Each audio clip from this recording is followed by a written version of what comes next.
Hey guys, welcome to the Cleveland Moto Podcast, episode number 456. Light them up, boys. God damn it, you're right, Kromke. It's like this ice has a silencer on it. Yeah, it's like non Is the most clicky. It's just soft. kind of wrong. You got soft ice. soft ice. I think it's because, and also the rocks glasses at the shop are real geometric and edgy, so they talk better. Whereas this is a beveled, rocks glass, and it doesn't sing as loudly as the ones we have at the shop do. Yeah, but anyway, that's a nice beer. Supper Club Premium Lager oh from Wisconsin. yeah. I wonder who brought that. That's the land of the supper clubs. To my immediate could have been Oscar. from Milwaukee. To my immediate left is It was me, Dan Kromke. and to his left, Steve Sleepy. and to his left, Johnny Mac. and to his left, Pete Hemsley. and to his left. Chris Smith. A nice tight 6 tonight. So we got some feedback already about last week's podcast, and I wanted to call it to everybody's attention because Brian Shaffron came out and just did a goddamn great job. Really happy with it. We only dropped the podcast a few hours ago, or 10 o'clock, 11 o'clock this morning. We got it dropped. Had a busy week, sorry. Well, we all have, right? Everyone has. But we've already gotten some feedback, and it's really fun, the amount of feedback that we got based on Brian being on the podcast. And it turns out that people do like the idea of teaching kids about working on motorcycles. Yeah. And people do like the idea of everything that Brian's doing to, not only keep motorcycling alive, but to stoke a fire underneath it. Because, motorcycling's been around since 1900. It's come and gone, though. I mean, I don't know if you guys remember, but there was a period of time in the early 90s where really nobody wanted to talk about motorcycles too much. They were lacking a lot of attention, and they weren't the cool thing in movies. They weren't the cool thing in media. There was that period of time in the late 80s and the early 90s where motorcycling just wasn't as cool as it was in the 70s. When we talked about getting more people into motorcycle, I've said that we need the right movie. You know what I mean? Like the right movie that really makes owning a motorcycle seem cool. Yeah. Oh, yeah. And that's absolutely right. And when I think back to the late 80s and the early 90s, the movie Harley Davidson and the Marlboro Man didn't really paint motorcycles in the coolest possible light, even though there was a cameo from a Honda PC 800 ridden Sold by... about 8,000 Vance jackets, though. They sure did, didn't they? Mickey Rourke could sell the piss out of a Vance jacket. Yeah. Really did. So as much as that movie was supposed to be like Easy Rider meets Miami Vice. I was about to say it was no Easy Rider. That's what they were trying for. They were trying for that hard. But motorcycles were the kind of thing that the whole premise of the movie was just sold because these two guys, one cowboy type guy and one street kind of guy, were riding Harley Davidson motorcycles. And I don't think that movie turned a lot of people on to motorcycles. The way that maybe Ponch and John on motorcycles turned a lot of people on to motorcycles in the late 70s and early 80s. Or Fonzie. So really, that's another great example. So, it was a hero that did ride a motorcycle. And it wasn't his whole identity. It was part of the Arthur Fonzarelli package, right? The motorcycle was the thing. So I really did think that him coming out there and sharing that with us and then talking about the diversionary programs he's working with the youth offenders and getting them into working on motorcycles. Very rarely have I had something touch me where I was like, wow, that's amazing. Imagine if you're a young person that got in some trouble and this is offered to you. Instead of going up and picking up trash off the side of the highway, you're going to go and help out getting a class ready for a motorcycle class, right? It's kind of cool. I like that. I was just trying to learn the one song. It's called Rumble by Link Ray. Oh, Link Ray, yeah. And I'm like, that's like Good the old great, song. like, and it's so easy. It's just like brown. Yeah. Oh, yeah. Yeah. That song got banned. Yeah. What? That's It's why an instrumental, and it was banned. How do you ban an instrumental? It was too sexy. It's Rumble. Well, it's Rumble, and it was team violence. So Rumble, back in the 50s, 60s, yeah. it was a rumble. It was a fight. And Yeah. it's a fight song. So that's why it got banned. Oh, that's ridiculous. It's a great song. Link yeah. Ray, good for you. Yeah. I only saw Link Ray play one time at the grog shop in Cleveland Heights, at the old grog shop. Goodness, wow. I took a shit in there one time. What? Yeah. No way. I shit in the grog shop. Fuck no. I did. No way. My buddy's like, I'll watch the door for you. There's no door. He's standing inside. Yeah. Like there's a door to the bathroom, but Yeah. Not to the shitter. The shitter's just Wide in the open. middle of the floor. Wide open. And it's like Train Spotting, the worst toilet in Scotland. Oh, absolutely. Oh, yeah. Not to be matched by the worst toilet in Morocco. I can imagine. Was that just a hole in the ground? Yeah. With places to put your feet. Well, would it have the ceramic little foot grippers? Yeah. Yeah, that's pretty standard. That's pretty good. If it's more than a board with a hole in it that you're squatting over. Yeah. There's no board. It's just levitate. Yeah, no. I mean, the board is Bombing run. The board is at foot level. So a lot of the places I went in Africa didn't have the porcelain foot grippers. Okay. So it was literally just a hole in the ground, and then somebody was nice enough to put a few boards there and cut a hole out. So you still squatted the same way. You just were squatting on a board. It's fucking terrible. So, it's awful. So thinking about that, kind of, about the grog shop, Link Ray, I went there, I paid whatever $12, $13 it was for a ticket. And because it was Link Ray, and Link Ray was already getting on in years, I thought there was a serious chance that I might not get to see him play live again. Because, I saw Joe Strummer play 2 weeks before he died. So seeing Link Ray, I was like, this could be one and done. So I remember the concert. It was Link Ray, 1998. Because I went in, and I normally will just buy like a T-shirt. But this particular venue, or at this particular show, Link Ray had done these collared shirts, like a polo shirt. Mm-hmm. And it said Link Ray 98 on it. And I was like, I know that's $35 for a polo shirt, and I know that's out of control, but I must have one. So I bought the Link Ray polo shirt for $35 fucking dollars. A couple of opening bands went up, played their hearts out because they were playing with Link Ray. If you're a guitar person or if you're a rockabilly person or whatever, if you're opening for Link Ray, you are going to play the best show of your life. And the old grog shop was very tight, very small. And if you were close, you were going to lose hearing that night. There was no getting around it. So I got there bloody early. I wanted to make sure I got up nice and close. I bought my Link Ray 98 shirt, went out, put it under the seat of my bike, came back in, had a beer, watched the two bands that just were giving 100%. They were giving their whole world to play and open for Link Ray. Link Ray came out. Okay, it's happening.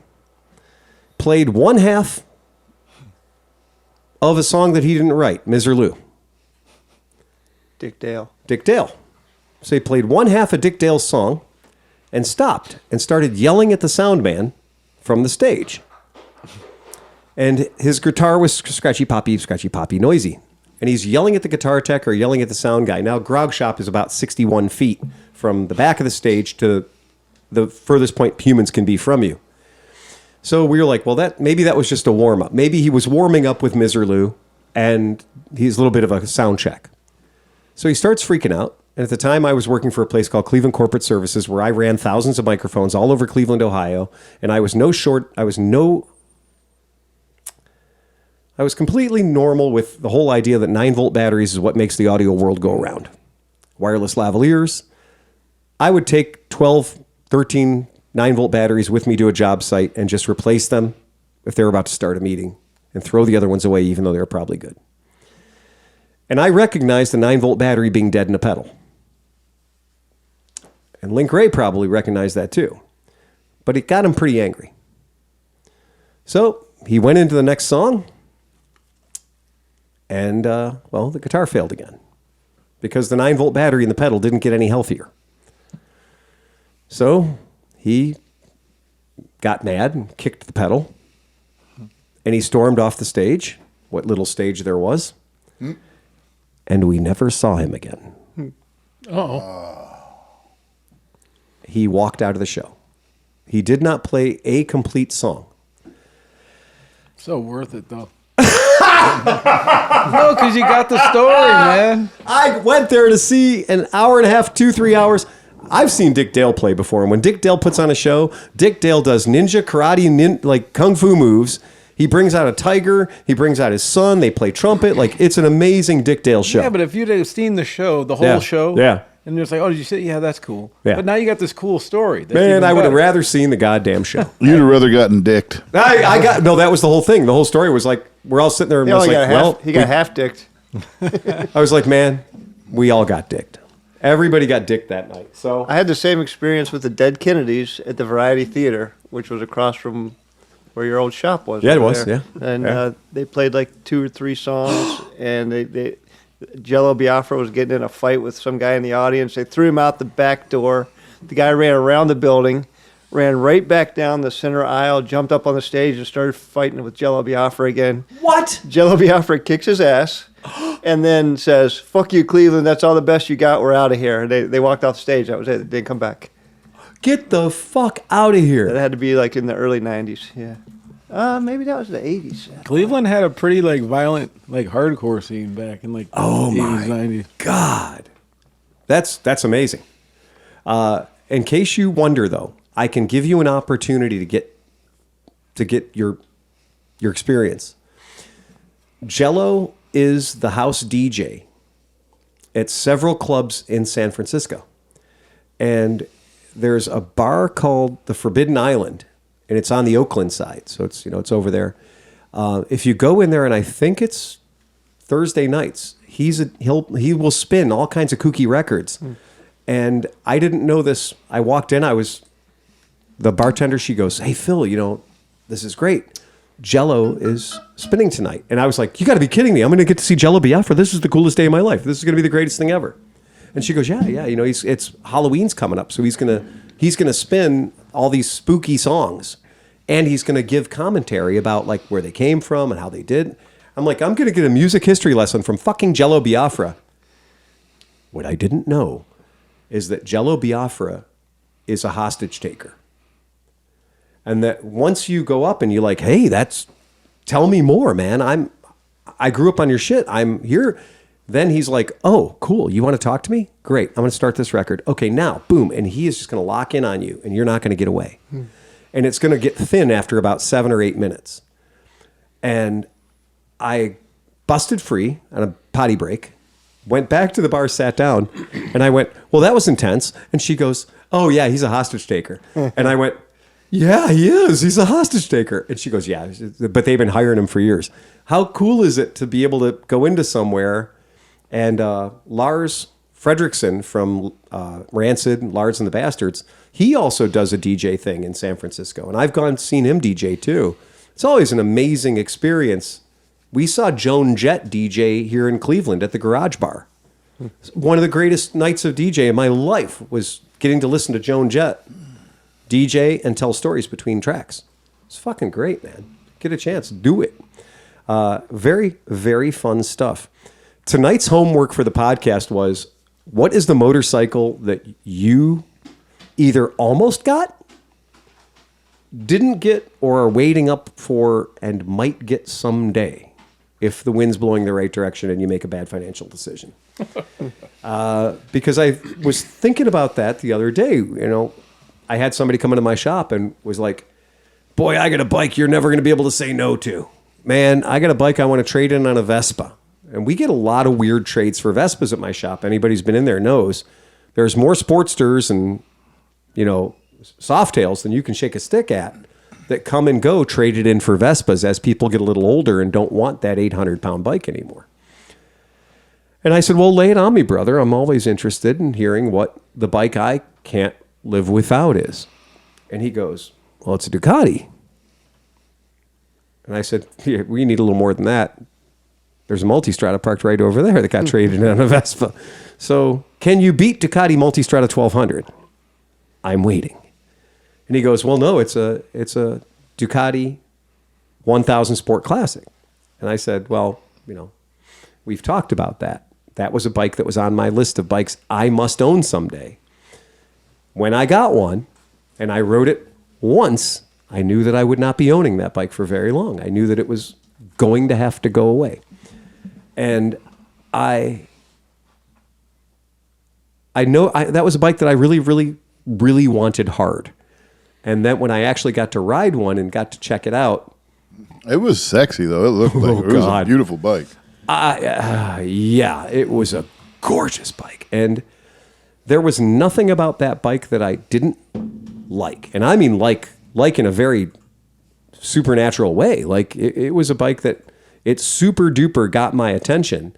And more importantly, I certainly thought that it would check every single box. I thought that it was going to be the one that once I had it, that it was going to be like, yep, this is the one. That's the bike that I was waiting for a very, very long time. It didn't have those stupid stock OEM exhausts on it, thank God. But it was that color, and it was pretty much the bike I thought was going to be perfect. Yet when I got to ride it, it was an atrocious bike. It was very bad in a lot of ways. And I know that podcast listeners are going to say, no, you're wrong. It is still to this day an extremely good bike. I'm going to say it's man, not for me. It just didn't do it for me. I didn't like it. The ass was too high. The hands were too low. It hurt my back. It hurt my wrists. It hurt everything at the same time. And I had later had somebody bring one into the shop that had been adjusted for livability purposes. Maybe in an earlier time and an earlier place you could have enjoyed it. Yeah. But not at that time. Right. Like probably when I got my first Monster 600, which, was a Monster 600, it just was a Monster 600. I think that was the brain that I was still thinking with when I thought, that this Ducati 1000 was going to be the perfect thing. A customer brought one into our store a few years after I'd gotten rid of mine. And the guy had fixed it. He'd put actual handlebars on it, like real handlebars on it. He'd put a different rear suspension on, tucking the back of the bike down an inch or two. And I told him about my story, and he goes, well, no, take this one out for a ride. Take it out, see what you like. I took it out, and you know what? It was still awful. For that riding position, my feet would have to be on the rear axle. I would have to just be laying flat on it. Yeah, what I decided was apparently at 6'1", I'm 7 inches taller than anybody that works at the Ducati factory. Oh, what was the other? The red Ducati, that beautiful one. That was a Super Sport. Yeah. Yeah. The only one who it was right for was Oscar. Yeah. That bike fit Oscar like a glove. The rest of us, it felt like I was having an appendectomy. If I couldn't even sit on it, I was worried I was going to dent the gas tank. I mean, if I had that bike, it would have been dented one way or another. I got wedged between the back and the front. I was like, I just fit in there. Just but I slotted in like a Lego figure. It was like getting on the kid swing or something. I'm stuck. Oh, that motorcycle made me cry.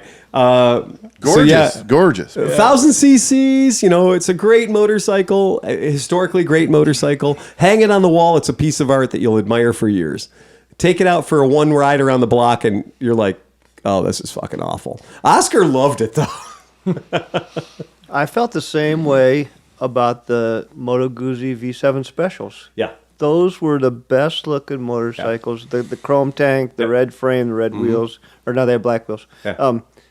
The leather strap on the tank. Yeah, that's the Cafe Racer. It just drop dead gorgeous bike. When I rode it, everything was gone. I was like, it just crippled me to ride the thing. Yeah. I did not like it, but to park it in the living room and look at it every day, I'd be perfectly happy. I don't even need a television. I just look at that every day.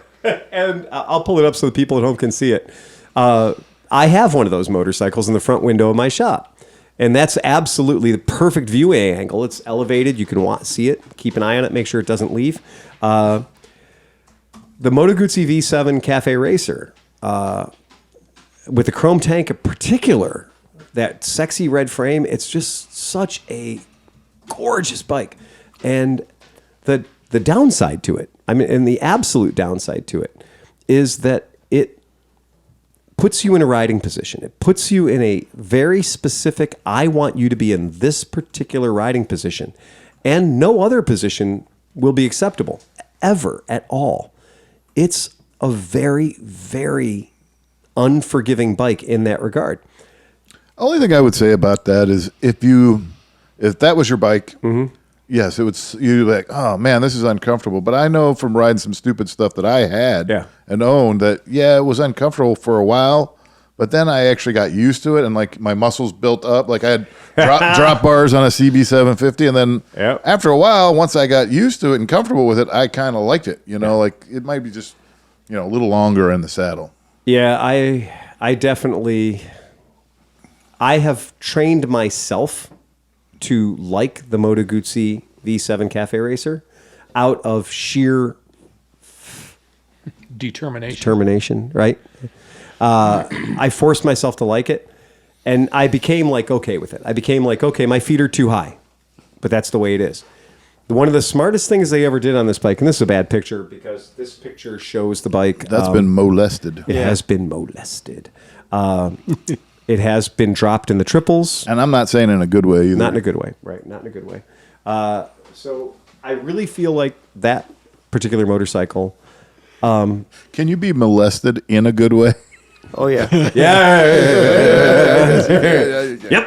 sure can. It's going to cost extra.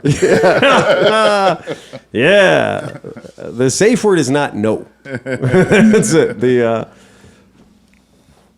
The bike that Moto Guzzi got right was the Moto Guzzi Grezzo, and the Moto Guzzi Grezzo was one of those motorcycles that I would say the Stelvio too.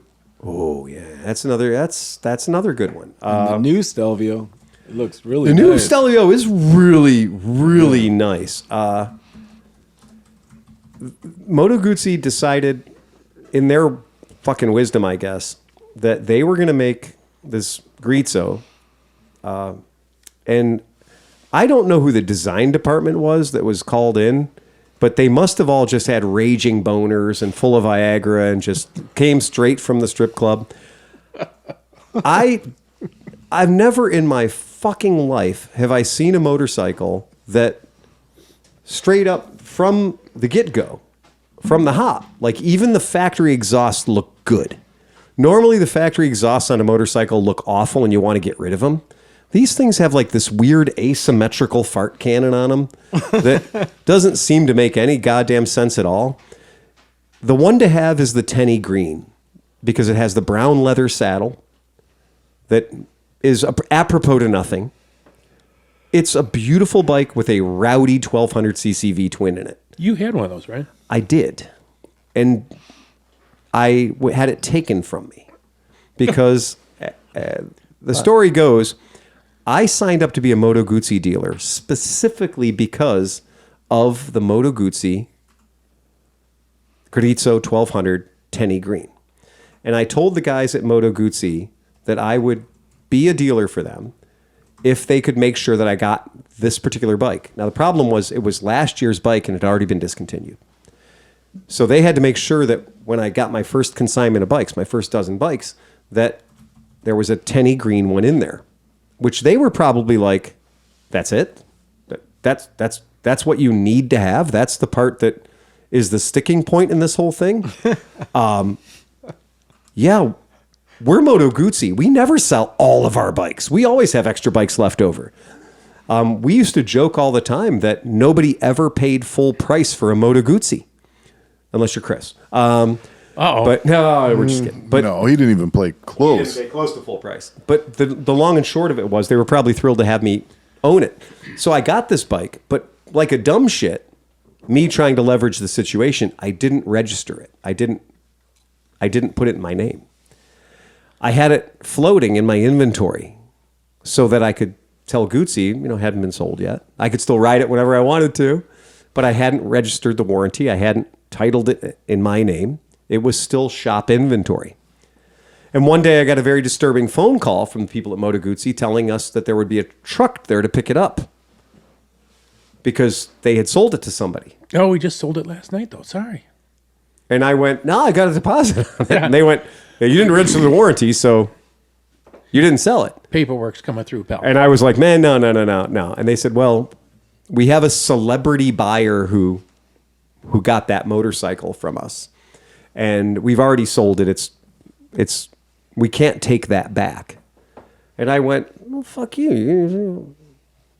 I just crashed it. I don't know what, And they said, no, but don't worry, we'll get you another one. Oh, yeah. And I went, okay, sure, you'll get me another one. And so at the checks time, in the mail, it won't come in your mouth.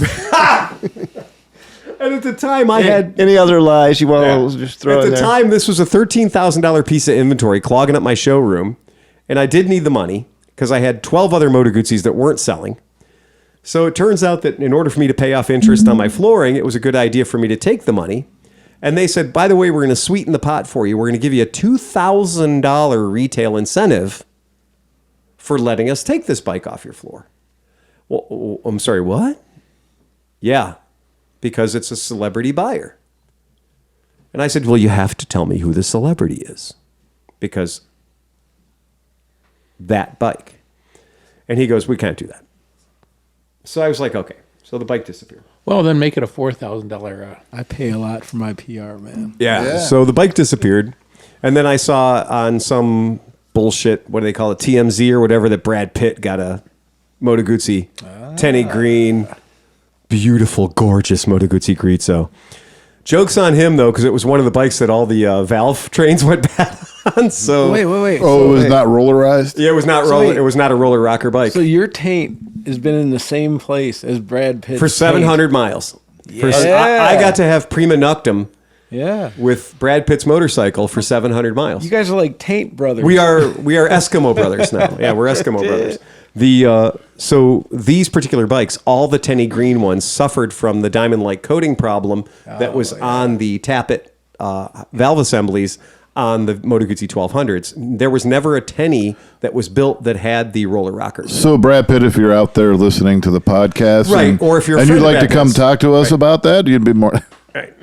I want my $2. I really did love that motorcycle. But you know what, though? That's a bike that was everything I wanted the Ducati 1000 Classic to be. That bike was what I wanted that to be. A torque monster, a bike you could ride, a bike that was absolutely no controls, no traction control, no safety whatsoever, and just untrustworthy enough that you're just like respecting it constantly. You know, a big barrel-chested bastard that you can't trust. You want to know what scratched my itch in the same way is the BMW R9T. It's just a big motor. It's a stripped down, pretty basic bike. I mean, you can get it in different levels, but it's a fun bike to ride, and it's comfortable. Yes, it is. And it's fast. It's torquey. Did anybody get to ride the R9T that I had in the shop for a while?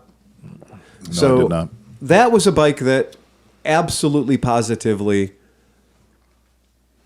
was stolen from Moto Guzzi's Grezzo.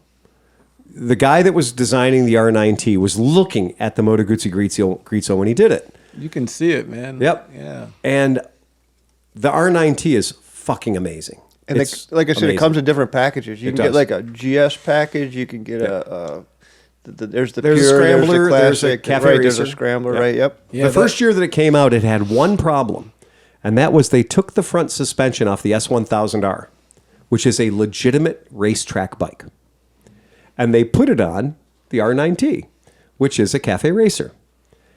And a lot of people that were looking for a street fun experience got to feel what a track bike feels like, and it's not fun.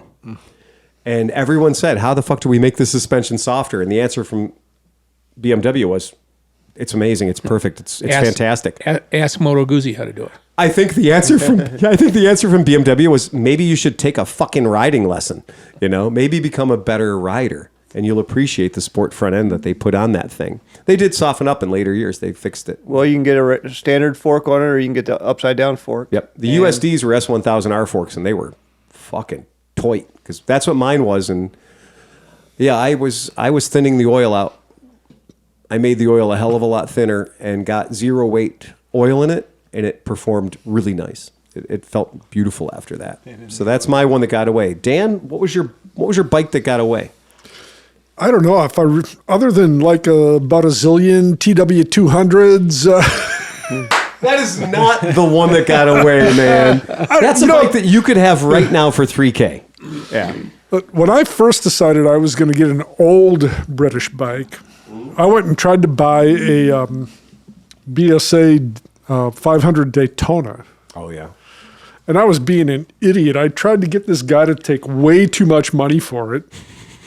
And he wouldn't come down off $4,000. I mean, the thing didn't even have you pour fuel in the gas tank and it just ran out the bottom. And so is it Gold Star Daytona? Right. Yeah. So I don't know. That was a blessing that I didn't buy that bike. Yeah. I mean, I think it was. Have you ever owned a BSA 500 I have not. before? They're kind of cool. I mean, they're kind of so. Which but this one, because they came in a lot of different ways, right? So, BSA didn't have 17 versions of the same bike and the same motor. So when the Gold Stars were out, it was basically how many carburetors you wanted, right? Which particular style? Because when you look at all these different ways that BSA Gold Stars existed on the planet, there's a lot of different ways you could skin that cat. The Dirt Tracker always appealed to me. I always thought the BSA Dirt Tracker was a real good use of a big healthy 500, a big lumpy bike, very, very sexy. But by the same token, when you see actual competition cafe racers, bikes that were not to emulate motorcycle racing motorcycles, but actual Isle of Man bikes that really did go out and earn their money, it's very simple. It's really a simple bike. What kind of money were you talking about? Well, he wanted $4,000 for it and would not budge off of that. And this thing was, it had been sitting outside for like 30 or 40 years. All right. And it was just, it was basically destroyed. I don't know what he was thinking. That's a lot of money for a bad BS. So that's a lot of BS, eh? That's a lot of BS. The only other thing that I really wanted at one time, I really don't anymore, and tried to buy but just couldn't, was a Yamaha Venture. Whoa. A Venture. A Venture. We are talking about a VMAX powered touring bike. Right. You wanted one of those? Yeah, for some reason I wanted one bad, but every single one I looked at was just abused and just either abandoned somewhere or had just been ridden into the ground. Boy, Bruce had the nicest one ever. You could have had it for like $500. He sold Really? it. Yeah. Yeah. Man, that's a tough bike to like. Yeah, and I don't know. That was a long time ago. The Yamaha Venture is, I think that was Yamaha entering the long distance touring market, and kind of with the idea of like, okay, guys, we need a Goldwing. And we've decided to not have a Goldwing for a very long time, and we can't resist it anymore. We have to have a Goldwing. And I think they looked around and said, well, what motors do we have? And somebody went, well, that VMAX motor's pretty good. I think that whoever made the decision.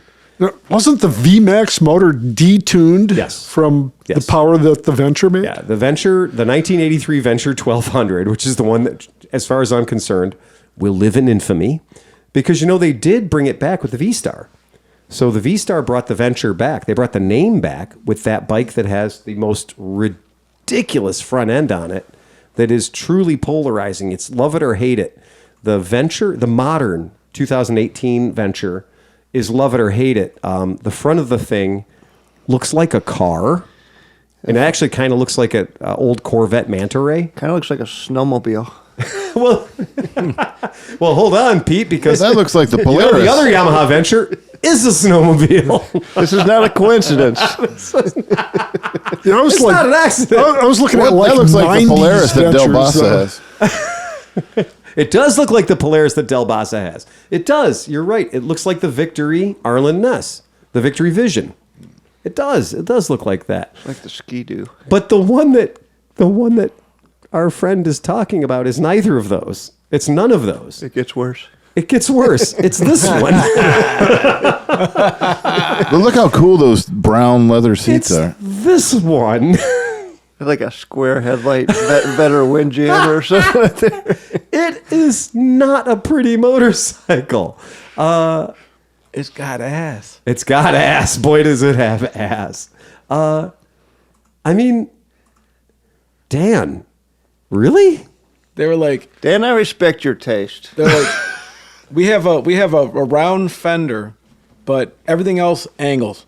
Every other thing on the bike angles. Yeah, you're right. It would have been a pretty nice bike, though, for a big cruiser like that, because that motor 120 horsepower or something like that, easy. So A whole lot of horsepower. a V4. Yeah, a whole lot of horsepower. Would have been V4. interesting. The only thing that I would say that is harder than doing the carbs on a VMAX would be doing the carbs on this. Yeah. Because they're hidden more. They're harder to get to. Bruce bought one of those and a Goldwing for like $600 off a guy. Wow. Yeah. Man. And he sold that and got the $600. Yeah, I mean, I've only ever seen these bikes in burgundy and gold. I don't know if they made them in other colors. I've only ever seen them in burgundy and gold. I know that when I was a young kid and the J.C. Whitney catalog would come to the house, we got all the J.C. Whitney catalogs in my house. We got the Volkswagen J.C. Whitney catalog. We got the car J.C. Whitney catalog. We got the motorcycle J.C. Whitney catalog. In 75 pages of the motorcycle J.C. Whitney catalog was Goldwing and Goldwing accessories. And there was one page of Yamaha Venture accessories. And that was it. Like barely an eagle for the front fender. Dude, I would love to see the Yamaha Venture Club of America meets. Like, you know, there's some dudes that get together. That would be fucking amazing. I can smell the cat piss and onions right now. You know that shit happens at some fucking hotel parking lot somewhere every year. What Bob's Big Boy are they meeting Before at? before the invention of the internet, I was the member of a motorcycle organization called the V4 Owners Association that was predominantly for guys with V65s, 1100s. But it was generally the idea was, but their tagline was like brute force has an appeal all its own or some shit, like some little mantra they put up there, right? And the V65 Sabre, not the Magna. The V65 Sabre was a pretty cool motorcycle, and when you put the Honda rifle fairing on it, it was a sexy motorcycle. Didn't they have a red, white, and blue one even? They right? sure did, Yeah. and the silver livery was also fetching, and very cool. Some sport Euro bags, Honda line bags that were very sexy, that you'd find on like a Honda 650 V twin. Right. But it was a beautiful motorcycle. But even then, I looked at the way that the gods at Honda had put the carburetors, and I went, well, this is going to be awful. And I had a V40, I had a V42.5, a 700 Magna, that I had blown the motor up in. And I said, well, I'm going to put a V65 motor in my Magna. Because you could buy a V65 Magna, but it was terrible. Like, it was wheelie in the chopper bunch. It was the seat, the gas tank went the wrong way. The seat went the wrong way. It was a slope back horse. It looked like shit. But a V40 Super Magna, 700 Super Magna, or 750 Super Magna looked fucking dead sexy. And I was convinced that I could cut and weld my way into putting a V65 motor into that. For the kids at home, don't. Because turns out the tubes in the frame of the Honda carry the coolant. I'm going to say that again. The tubes in the frame of the motorcycle carry the coolant. So you can't cut them because the coolant will come out. And you can't weld them because then the coolant will stop. And you have to come up with all kinds of crazy dumb shit to go around that. So you got to put a little additional plumbing on the motorcycle so you can hang that big, beautiful 1100cc motor inside that sexy Super Magna frame. I was young, I had motivation, and I had time, no money, and a half-ass welder. And I made it work, and it was awful because the bike was long, and it had a hinge in the middle of it, and the 1100cc motor helped identify that hinge all day long, and the shaft drive created torque steer like a son of a bitch. So if you ever gave it full throttle, the bike would just twist in the middle. The front end would go right, the back end would go left, and pretty good day after that. Sold it to somebody that was dumb enough to buy it, amen. But before I put the motor in the bike, I did the carbs. And I did the valves. That's shim valves times 16. 4 cylinders, 4 valves per cylinder, pointing at odd angles. And 4 carburetors pointing at odder angles that can only work one way. I made a commitment then, anybody who's worked at my shop will know, that I would never, ever, ever, ever remove a V4 carburetor again in my life. I was done. I've only voluntarily worked on one VMAX since then. The guy that we did it for was such a fucking see you next Tuesday that when we told him the price and how much work was involved, he went on a one-man rant on Yelp or something telling about how we fucked him over on the job. To which I responded with a video that we had taken of his bike and how fucked up everything was on his bike, and that every rubber piece on his bike had turned to walnut shells and corn and disintegrated the second we touched it. And that was when our shop said, we will never again work on a VMAX. So we just went from straight up no V4s at all to maybe we'll do this one VMAX. No, we're done. I can't imagine trying to service a Venture touring bike. That's psychotic. I'll bet you it goes like stink, though. I'm going to bet you it goes like stink. There's no way that thing can't be just stupid fast. I mean, stupid fast. Well, it's got a couch to hold you down, though, so you're fine. That backrest. Yeah. Look at that backrest. It's a couch. I love how the backrest has a wrap around the backrest. So, like, even the backrest supports have luxury on them. Right. It's got luxury dripping off of it everywhere. The back seat looks like a baby holder. Like it has like the leg part. Oh, it does. It does. Holy shit. It does. I can tell you the pinstriping that's on that bike is not factory standard, but it should have been. Yeah. That should have been Yamaha pinstriping right there all day long. So, yeah, that guy has all the J.C. Whitney accessories, too, like the lower fairing behind the front tire, the square freeway lights. Yeah, that thing's dialed in. I like how they put a passenger floorboard for the passenger only. If you're the driver, you get a peg because you can't have a floorboard on that motorcycle. Same thing we were talking about with the F6P. That the Goldwings, for as big and beautiful as they are, they don't give guys who have size 13 feet enough room to play around. Yeah, it's a real thing. Okay. I'm not going to drink my Vlad the Impaler. You're not? I mean, you could taste the alcohol. It's like drinking wine. It is drinking wine. It's 13% beer. Are you familiar with a thing called cheer wine? And I used to drink those quite a bit. And Yeah. I'm not working for me tonight. I'll take it if you don't want it. I've only been drinking bourbon, so yeah. This will be I'll have that no, one. If you don't want it, I'll take it. I like these. I think these Vlads are pretty awesome. The can is a little fucking off-putting. It's got people with spikes going through them. It's, I get the whole Impaler joke. Don't get me wrong. Maybe it's just, going from the one beer I had to that one. Who's Royal Docks? Who are?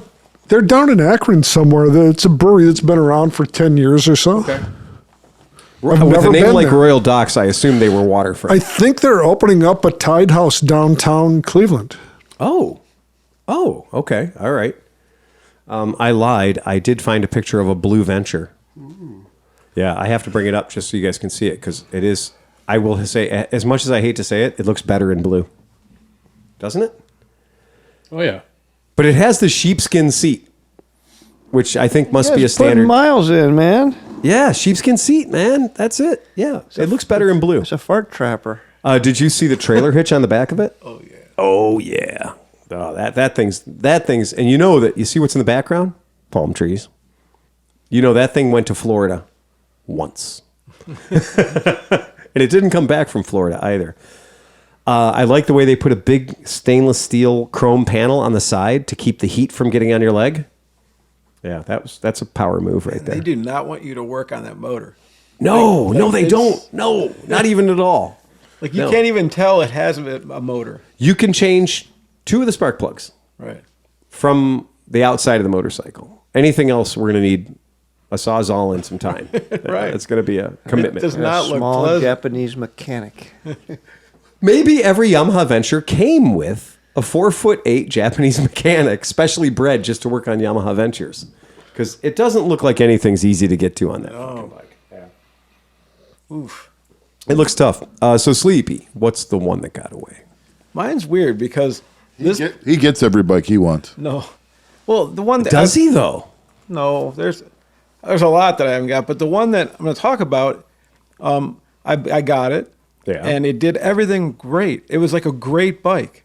It didn't do anything wrong. It wasn't bad, but it was just so fucking boring that I got rid of it. So I wanted this bike for so long, and just like you guys were talking, I loved the way it looked. Yeah. I loved how beefy it was. Yeah. And everything. Yeah. And like it never let me down. It was fast. It had good suspension. Sounds horrible. Don't tell us the name of it yet. I think I know what it might be. I'm going to pull it up, and you tell me if I got it right, okay? You got it? Hold on. Just give me a second. I'm going to pull it up, and you tell me. Keep talking about it, but don't give us the name I'm yet. just saying it's probably the most reliable bike ever. No, It's not that one. No, I actually owned it. I think he's talking about his FC09. Nope. So I had put up a picture of a ZRX 1200R, the carbureted one. Yeah. Because did you have one of those? No, Cam. Cam got one. That's Yeah. right. That's right. Okay, I'm sorry. That was That's all right. I was confusing you. I thought it was the ZRX 1200R. But he does have the Z900 RS in that same color scheme. Which, do. But I've ridden that bike, and Yeah, it is that's a different bike. not boring. No, Talk that's- about fucking I saw God. Yeah, that bike's. That's a legit bike. Yeah, that's a legit bike. That's not fucking around. Okay, so what was it? You don't know? I don't know. It was the Super Tenere. Oh, I wanted it for so long. Oh, get I outta here. slobbered for so long. What I year wanted was that yours? fucking bike. It was a 2016. it was. Okay, all It right. was charcoal gray. It was pretty laid out, but You met your hero. yeah, like Really? everything about it. I was like, oh, when I get this bike, I'll never get rid of it. It's going to be the bike of all bikes. And like I said, the suspension is great. It could long haul great. I mean, it wasn't the best at like off road, I would say, because it was so heavy. But I mean, all the big adventure bikes kind of are. But it just had no character. It was just like when you see the reviewers say that, I was like, oh, they're probably being kind of dicks. I mean, it's a 1200cc Yamaha. Yeah. So how bad could it possibly fucking be? Yamaha is known for getting shit right. It's so no. Here's the thing. It is right. It's probably the best bike ever. But it's so smooth. It's so everything. It's just fucking boring. It's just like it just goes from 0 to 100 and 100 to 0, and it's like a nice smooth gradual climb and a nice smooth gradual decline. Really? You know, like I was like, fuck it. I got to get rid of this thing, and I got the Africa Twin. Right. It's like a whole different bike. But it's 200cc's less. It is, but it's still a whole different bike. It's still peppier, and it has character. It feels like you're riding a motorcycle, not like you're just along on a John Deere tractor cutting fucking corn somewhere. Really? Fuck, man. I mean, Fucking cutting. I've heard. I mean, obviously, I've read a lot of reviews on the Super T, Yeah, and You people- didn't feel attached to the road. I didn't. It just was boring. It's just a boring bike, man. Like it didn't matter if you were on the highway or a back road. It all felt the same. It was just, Really? and it did it well. I'm not dogging the bike, Right. But Well, like, they are kind of. no, it's just my personal experience. I think it's boring. Like I said, it does everything well. Yeah. I'm sure like much talented riders could probably rip the shit out of the thing or whatever, but it's just boring. It feels like a John Deere tractor. It's just, Everybody here at the podcast got a chance to ride the Honda CB1100 when it came out. We all got to ride that bike. I think we all agree it was pretty great. It was pretty okay. It did everything right, but it also it didn't really. It didn't rip like an 1100. You would want an 1100 to. Yeah, right. Yeah, like, and you're like an 1100 4-cylinder I mean, he's got with 16 valves. that Z900 is fun. So that 1100, if it was tuned anywhere near his, it would have been great. Yeah. Yeah. But the 1100 never, that CB 1100 never felt like I'm rowdy. It felt like I'm almost electric. You know, it did. So the Super, you know, about the Super Tenere, because Yamaha hung a lot on that bike. Okay. I mean, that was the first of the super leader class adventure touring bikes like that came out that wasn't a BMW, right? Because there was, you know, you could get a GS, right? And nobody was telling you not to buy a GS. You could get a Ulysses. You could get a Ulysses. Yes, that's right. You could get a Ulysses. Which I will tell you is a rowdy bike. see, but then at the same time, you had guys like proving the reliability of it. Like Yeah. Around the World Paul, who put like 1 million miles. Yeah, on Long Haul one. Paul loves that bike. Yeah, all these guys. Yeah. So if you're looking for reliability and Yeah. you're riding around the world, I'd probably still get one. Okay. But if it was like my adventure bike that I'm taking around here and I want to go and I have 1 day a week to ride, it's like, well, I was cutting grass yesterday and now I'm just cutting grass down the road. Like, it's just boring, man. Like, like Dan, your bike is the opposite. Your 660 is not boring. No, like his 660 is like a Jack Russell Terrier. Right. Like it has character. It has, you get on it and you're like, oh, I like this. Like instantly you're like, oh, I like this bike. You might not even know how to ride it yet, but you like it. Oh, I had the second I got on his bike, I felt the exact same way. The Versys, the minute I got on a Versys, I was like, wow, they need to take this motor and put in a KLR 650 right now. Right, yeah. They need to take this motor out of this motorcycle and drop it in a KLR 650 because the 650 parallel twin that Kawasaki figured out is fucking phenomenal. Yeah, it's just great.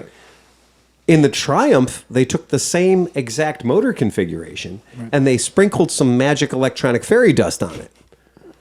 And all of a sudden, the 660 that he's got in his bike has this fucking bizarro little power band in it that makes it feel like at a certain number of RPMs, it's doubling in its size.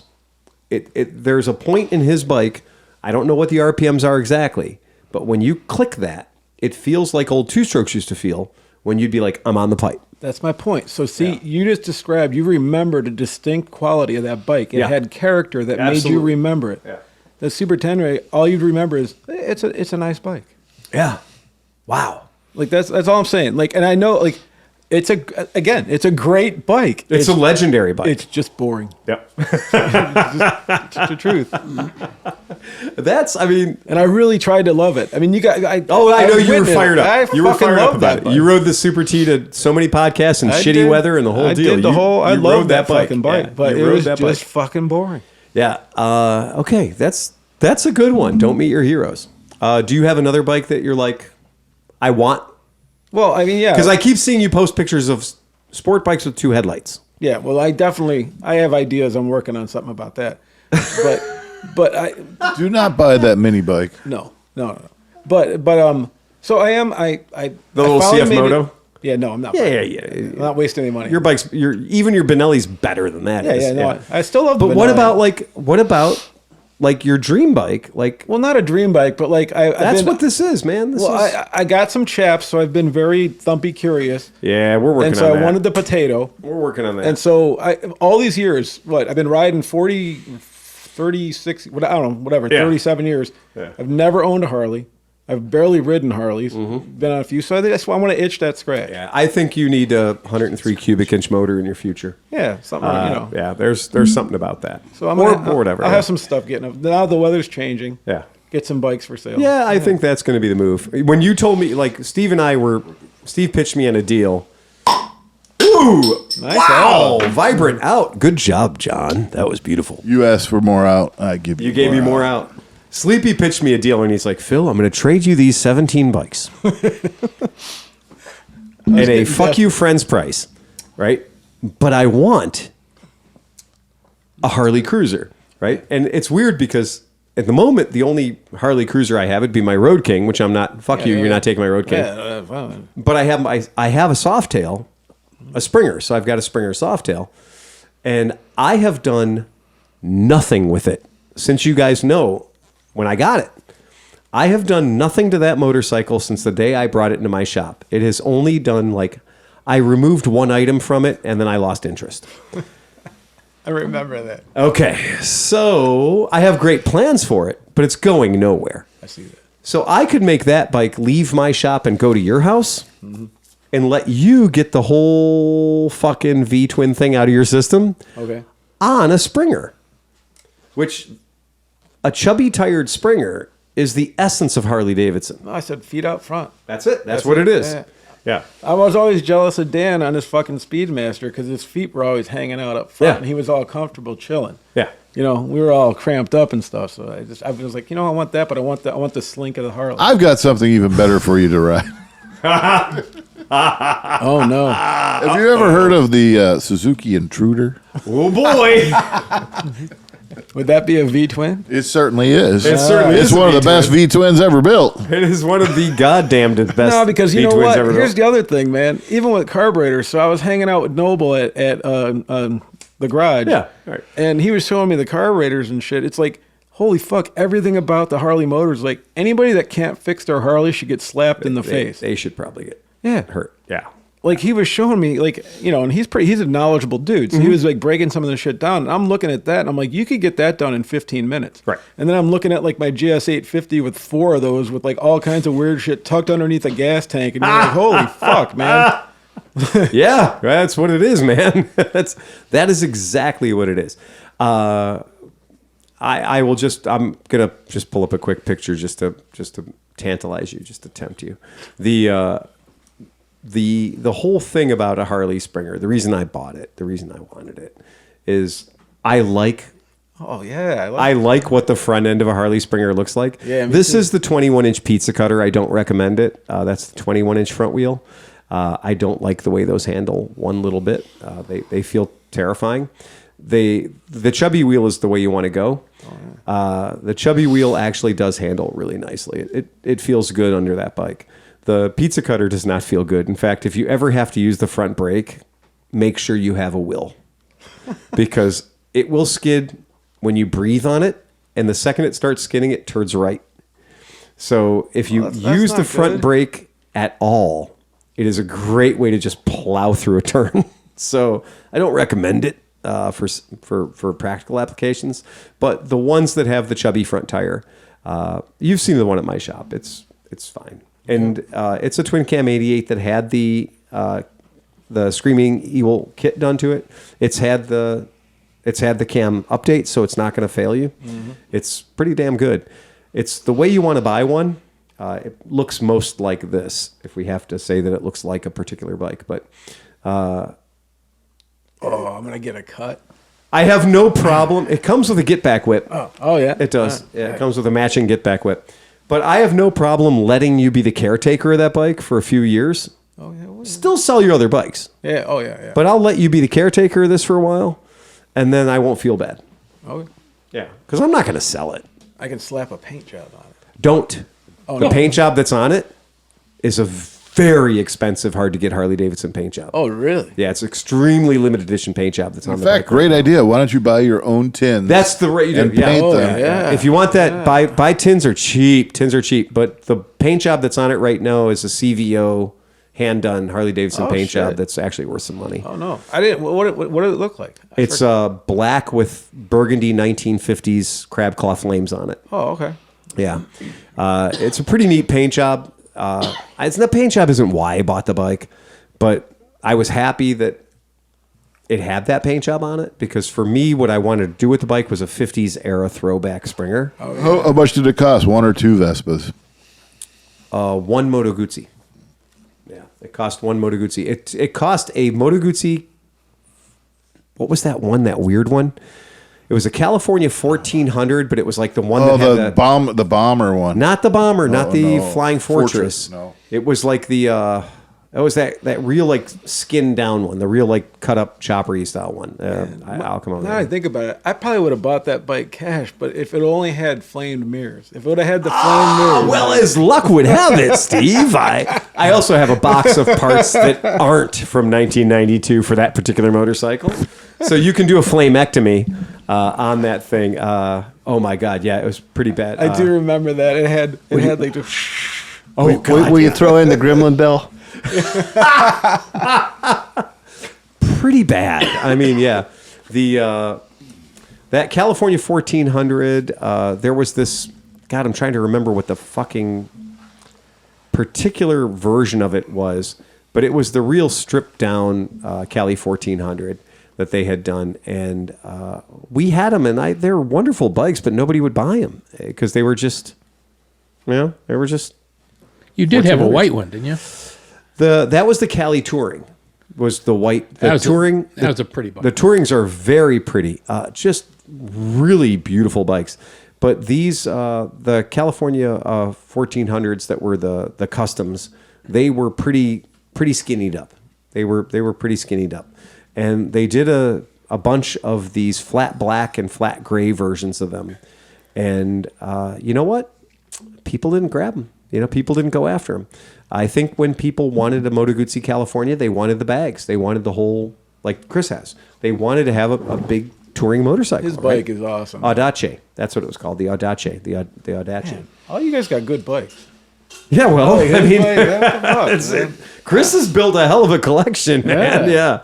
I'm dogging myself. I got a couple bikes. You do have some good ones. bikes. We had a California Audace in the shop I couldn't get rid of to save my life. Pepperoni And that guy Funhouse. came in and said, I will give you this Softail and some money.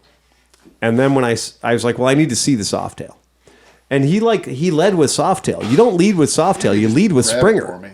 Oh, You don't right. even call it a Softail. You just call it a Springer. Right. That's the way it works. If you have a Springer, you don't call it a Softail. No. You call it a Springer. Because that's the interesting part. That's the interesting part. Right, Exactly. And when he told me he had a Softail, I was like, yeah, okay, whatever. I don't care. But then he showed me a picture, and I was like, fuck, dude, it's a Springer. You should have opened with that. I know the answer to this question, but you ever pick up a Springer front end? Yeah. Holy fuck, man. I didn't even realize that. Like, I figured it was going to be heavy. Yeah. But they're fucking heavy. They're super heavy. It's a Springer, Yeah, right? It's a reason that technology didn't make it past 1951 or whatever, right? And then it came back. Right. Yeah, right. So go figure. But anyway, that's kind of what I was thinking was I'll just let you be the caretaker of my Springer. Yeah, we can talk about that. Yeah, you could do all your things to it because and then you'll get to ride it and own it and be like, wow, after 2 years, you could be like, that was cool. I did that. Yeah. Let's make money. Yeah, that's go. fine. Yeah, that's good. Make Sell some some loot. and sell your shit. Sell Oh, all your I bikes will. anyway because you got a lot of cool bikes to sell. I do. You get to a point, I want to enjoy one or two bikes. Yeah, Like, I think you said this a long time ago, because you keep like one or two in your stable rotating. I do. When you have you can afford to have the collection. Every year you guys will see that there's a couple 3 bikes that I tend to ride. Yeah. Right. And then there's all kind of weird shit that comes and goes as the day goes. But there's always a couple 3 bikes that I particularly like. You got your starting lineup. You got your bench players. That's true. There you go. Yeah, that's a Yeah. good way. Yeah, that's a very good way to put it because, I have certain motorcycles I really, really fucking like, and I really like them. And sometimes, they're not what everybody likes. Well, I'm not gonna die with a PC 800. No, and the fun part about motorcycles like- is like you can break up and you don't have to do anything with the kids. You still keep your house. Oh yeah. Like Yeah. you might be like, oh man, you're in lust. Yeah. You get married with the bike, and then you're like, we're getting a divorce. You saw how long I kept that Transalp, yeah, not right? long. Not long. And I wanted one so hard, and I had one before. So I had one years and years and years ago. I broke up with it, Yeah. like you said. And then when that one came along and I got it, You're like, baby. and I was like, oh yeah, Transalp. I haven't had a Transalp in a long time. I remember that. And so I got to drive it around a little bit. And then Hoffert looked at it, and Hoffert just made noises when he looked at it. Dude, he did. Yeah. He didn't even loved that say bike. words. Yeah. He just made noises. And I was like, you like that, Steve? Oh, whatever. And I was like, well, let's work something out. As soon as he got his dick beaters on that thing, he just was like, okay, everything. Just he had to do everything. And I rode it after he fixed it. Because I fixed it lightly. Yeah. I got it running. He went in there and Hofferted it. Oh, we went on rides. He rode that 150 miles. Yeah. Right. I mean, it was riding. He right. went into it. Yeah. And I'm really happy that your brother got it. I was going to say, and Tim has fixed it even deeper. Exactly. Yeah, right. he's- The guy that I got that bike from called me 2 weeks ago. And he said, I was on the east side of Cleveland and I saw a Transalp, white and blue and purple, right? He says, I saw a Transalp over on the east side somewhere. And he goes, I'm almost certain it was my bike. And I said, well, it could be. And he goes, did you guys get it running? And I was like, oh yeah, well, I got it running. I passed it on to a friend of mine who passed it on to a friend of ours. And I said, but that bike's living and breathing right now. Where's your brother live? Grafton, right? So he'd mentioned somewhere south, like Amish country. He was talking we about were down there. Okay. Tim and I were there about a month ago. We made it down to Killbuck or something. Okay, now that's where this guy's talking about. He was talking about Middlefield or whatever, Berlin or whatever. But he was talking about Amish country, and he's like, I was down Amish country, and I saw a bike that I swear to God was my old bike. I was like, it could have been, because it went from me to a guy that would ride it to a guy who would ride it more. That's a good move on a bike. When a bike goes from hasn't run for 20 years sitting in a storage unit. And the guy who was the former owner was like, I was shocked because I'm certain it was my bike. And I was like, I'm 90% certain you saw your bike. I mean, how many are in Ohio? Like, Go to AMA Vintage Days. You'll see one. Yeah, there's not Right? a lot of Yeah, them here. yeah. Go So, to like, AMA Vintage Days. You'll see one Transalp every year. I was gonna say, if it's in within like a 3-hour radius of this area, it was probably your brother. Right? Yeah, this is kind of what I'm thinking. Yeah. So that's cool. I mean, that's pretty badass. So you get yourself into a little V-twin action, see what happens. Yeah, right on. Get an American V-twin between your legs and see what happens. What about this dude? All right, John, the one that got away. Well, the one I just sent you was that 1968 Honda CB450 K1. Yeah. And that's, I like the Black Bomber. I like my Super Hawk. I like toaster tank Hondas. To me, that is the ultimate toaster tank Honda. It really is. That really is. And they're rare. They are actually kind of rare for a Honda. 1 year, right? It's a 1 year, 1 year bike. like a half year. And this one that was on Marketplace was that blue, It's the blue color. which is usually they're black, red. That blue is Oh, that is beautiful. is super rare. And the guy only wanted $2,500 for it. What? I told you guys about it. I sent it to you guys. Nobody jumped on it. I'm not going to jump on it. I got too many fucking bikes right now. But you should jump on it. Well, I don't have $2,500. Yes, you do. Call me. Eh. Yeah. I will give you that great I don't- ClevelandMoto 0% loan. I hear you, but Yeah. the last thing I really need is another bike. But it just kind of hurt me. There we go. I offered to trade him my, it wasn't running. Yeah. I offered to trade him my Intruder or something. Or Yeah. He didn't even think about that. So that was kind of, that was a good chance to get a really complete, original, just not running with a title. Like that would have been a good one. Yeah. How do you feel about the CL450 Scramblers? No, You don't care for them? no. Yeah. Toaster tank. Toaster tank. Yeah. Yeah. Got it. The other one that got away was, I still think about that R80 GS for $650. Yeah. I should have been a little hurried. I was actually at that point, I was trying to buy it for Nick because Nick was like, "I'll take that," Ah, okay. and I was That like, was "Well, some kind of an imposter. I know what you're saying, but I looked into it. I know more than you do."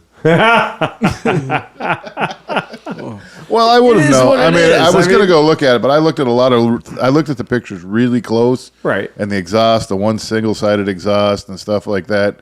And yes, I know it was a different. It was a rusted tank. It wasn't yellow. It was the white tank, but it had rusted. I mean, it wouldn't. Yeah. need But a it was lot of work. advertised as a 77, and they didn't make. Well, yeah, I know that. I mean, they just didn't know what year it actually was. I mean, Okay. but that would have been fun. That would have been nice first BMW for me. But Yeah. oh, now you're gonna blow it up. And I did. I wanted to make sure you got full effect. I Just really didn't did. know what you missed. Well, I mean, I've even thought about buying just the tank and making one out of any. If you had the tank and the seat, the tank is really the only thing that a later model CB450 would look. That tank would go right on it. So just buy the tank and build your own out of a. You can make a replica pretty easy. well, it's funny you should bring that up. Because we should make sure people at home see this. Well, because, I've been known to dabble in motorcycles. I was wondering where that was going. I was like, what could be this? So I have a CL450 in my warehouse Yeah, in pieces. the scrambler. It's a scrambler. Why don't I just give that to you and then you can go find a tank? Oh, Phil's feeling generous. Well, have you seen my situation? Yeah. Right? I mean, I'll take a look at it. Because I mean, there's nothing I would rather do than to take things that are currently in boxes and have them turn into motorcycles. is there any paperwork with that? No, but it turns out we know a guy. Okay. And I do know the history of the bike. And I may or may not have a title for this one because I've got a CL350 Scrambler and I've got a CL450 Scrambler. And I've got a title for one of the two. Okay. But in any case, I've got enough parts to build both of them. But you're going to have to. Well, I tell you what, I'd only consider it if you'd throw in a free Kendon too. Oh, well, now, holy shit. Only if the Kendon's rusty. Okay. Will it haul the bike? Mm-hmm. Do I have to bring a welder? It with will. me It to will. fix If the you Kendon? bring a truck with a I think it's a 2-inch ball hitch. If you bring a truck with a 2-inch ball hitch, you can leave with a Kendon and a bike. But here's the problem. Yeah. I'm going to put him to work. Oh boy. Yeah. You and I are going to have to go through all the boxes. Oh yeah. And we're going to have to sort it out. That's fine. This is a CL350. This is a CL450. Yeah, we can do that. Okay. So let me see if I got the math right. Is the here. motor together or is it all apart too? No, it's together. Oh, that's good. Yeah. Almost positive it's together. So you passed on the clean one that you saw for Well- $2,500 with a title, complete running original. Yeah. Just need a little attention. So you didn't tell us we were supposed to want a bike that you already have. I didn't know you were going to do it. He stacked the deck. He knows I got that fucking thing, or he probably kept it. I didn't know. You didn't know I had that? No, I Okay, didn't. all right. Yeah, I got that thing. I bought that bike.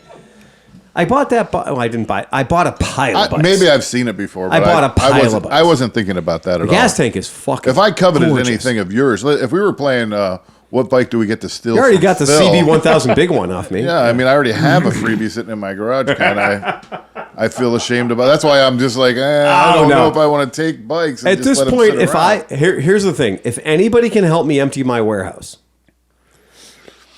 my new fantasy is to not spend $1,500 a month on a warehouse. That's my new fantasy. Now, anybody who thinks they can help me with that fantasy is welcome to take a tour of said warehouse. Man. And bring your fucking wallet, because I'll be happy to move my warehouse into your warehouse, so I don't have to pay for a warehouse anymore. Because right now, I my thought warehouse. since Tom's not here, we could. I thought Tom's warehouse out there was supposed to be your warehouse. That part of buying this house was getting that extra warehouse there. Look, man, Tom has done that- 1 year of mechanicing at my shop. Yeah. I'm happy. No, he's. I'm very happy. Tom has managed to be exactly the same work output as his 3 predecessors put together. Yeah. That's amazing. Yeah. That's yep. You got me. Oh yeah. I promise you. And remember when Dale, that one time at the scooter rally in 1981, Dale, the guy, he was with that girl, but then she got married, but you wouldn't know it because then he got into this hardcore scene, so we didn't really see him for 20 years. But that guy. Yeah. So Yep. that's what's so Yep. funny about that. So Yep. you guys get it, right? Yep. Yep. We love Tom. Cybertruck's rust. Yep. So back to that. Yeah. Tom. We love you, Yeah, Tom. we can do that. So that's the thing. I'd be happy to make that dream come true. No, all I have to spent do so is find long a chasing tank. black bombers because I had 3 black bombers at one point, and I really did love them. I actually, and I still kind of look at black bombers that I shouldn't be looking at. Do you have a black bomber, or do you got rid of all black bombers? I had a total cleansing. Yeah, you're gone. I got rid of all my black bombers, and that was a moment. That was the thing. That was a point in my life where I was like, you know what? I'm done. And I like them. I like them just fine. Like John, I think that 4 is the magic number for a gearbox. Mm-hmm. I think that if you've got the right motor behind it, 4 is exactly the right number of gears. And I did. I really, and this particular motor, this is one of my favorite motors on the planet. It's everything the CB350 got right, jacked up. Bigger, better, stronger. The cams on this thing and the valve adjustment on this motor is one of the most brilliant adjustment systems I've ever seen on any vehicle in my life. It's better than Desmodronic. It's better than anybody. So what did they fuck up on the 4? Because you don't get the CB460, right? Or whatever? No, the 360 is what we're talking about. 360, So the sorry. CB350 is magic. Right. The CB360 suffered from some issues. Yeah. They picked up an extra gear in the transmission, which everyone talks about.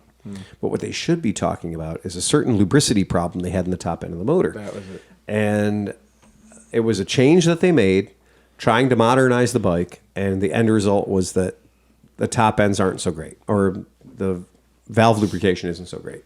And Enlighten me to the what's so great about the valve on the 450. So- Torsion bars. torsion bar suspension. So if you're a Not Volkswagen springs. fella, if you're a Volkswagen person, you kind of appreciate torsion bar suspension. You appreciate the idea of having a longitudinal shaft that has a load-bearing item at the end of it. And then as that load-bearing item goes up and down, the shaft twists. And you know that on Volkswagens, that torsion bar suspension can last a very, very, very long time and give continuous performance for an obscene amount of time and not change the way that a normal shock absorber changes and stuff like that. Well, they're hairpins, they call these things hairpins or whatever, on the valve train on this motorcycle, so that instead of having traditional helical springs, that they have actual torsion bars. So the torsion bars go across the top of the heads, and they give consistent performance even at and above 10,000 RPM. Where a normal spring would be floating and a valve would be floating over 10,000 RPM on a motor of this era, these motors did not float. The valves remained true. They remained consistent. And as opposed to a Desmo, which is magical because it pushes it up and pushes it down, which is pretty badass. But Desmos don't like to spin above 10,000 RPM. Whereas this motor is like 10,000. What else you got? So considering 1967 technology, considering what they were doing, to be able to have 45 horsepower out of a 450cc motor, when today's 600s are lucky to put out 45 horsepower, that was pretty amazing back in year of our Lord 1967, 8, 9. Honda was onto something. They really were. I think that the CB350 was a little too small. If you've ever tried to make one go 100 miles an hour, you'll know that they don't like it. Whereas the 450, a 305 and a 350 don't like going 100 miles an hour. The 450 is like, yeah, 100's fine. 100's cool. Let's do 100. And in fact, it became a giant pain in the ass to all the British 650s of the day.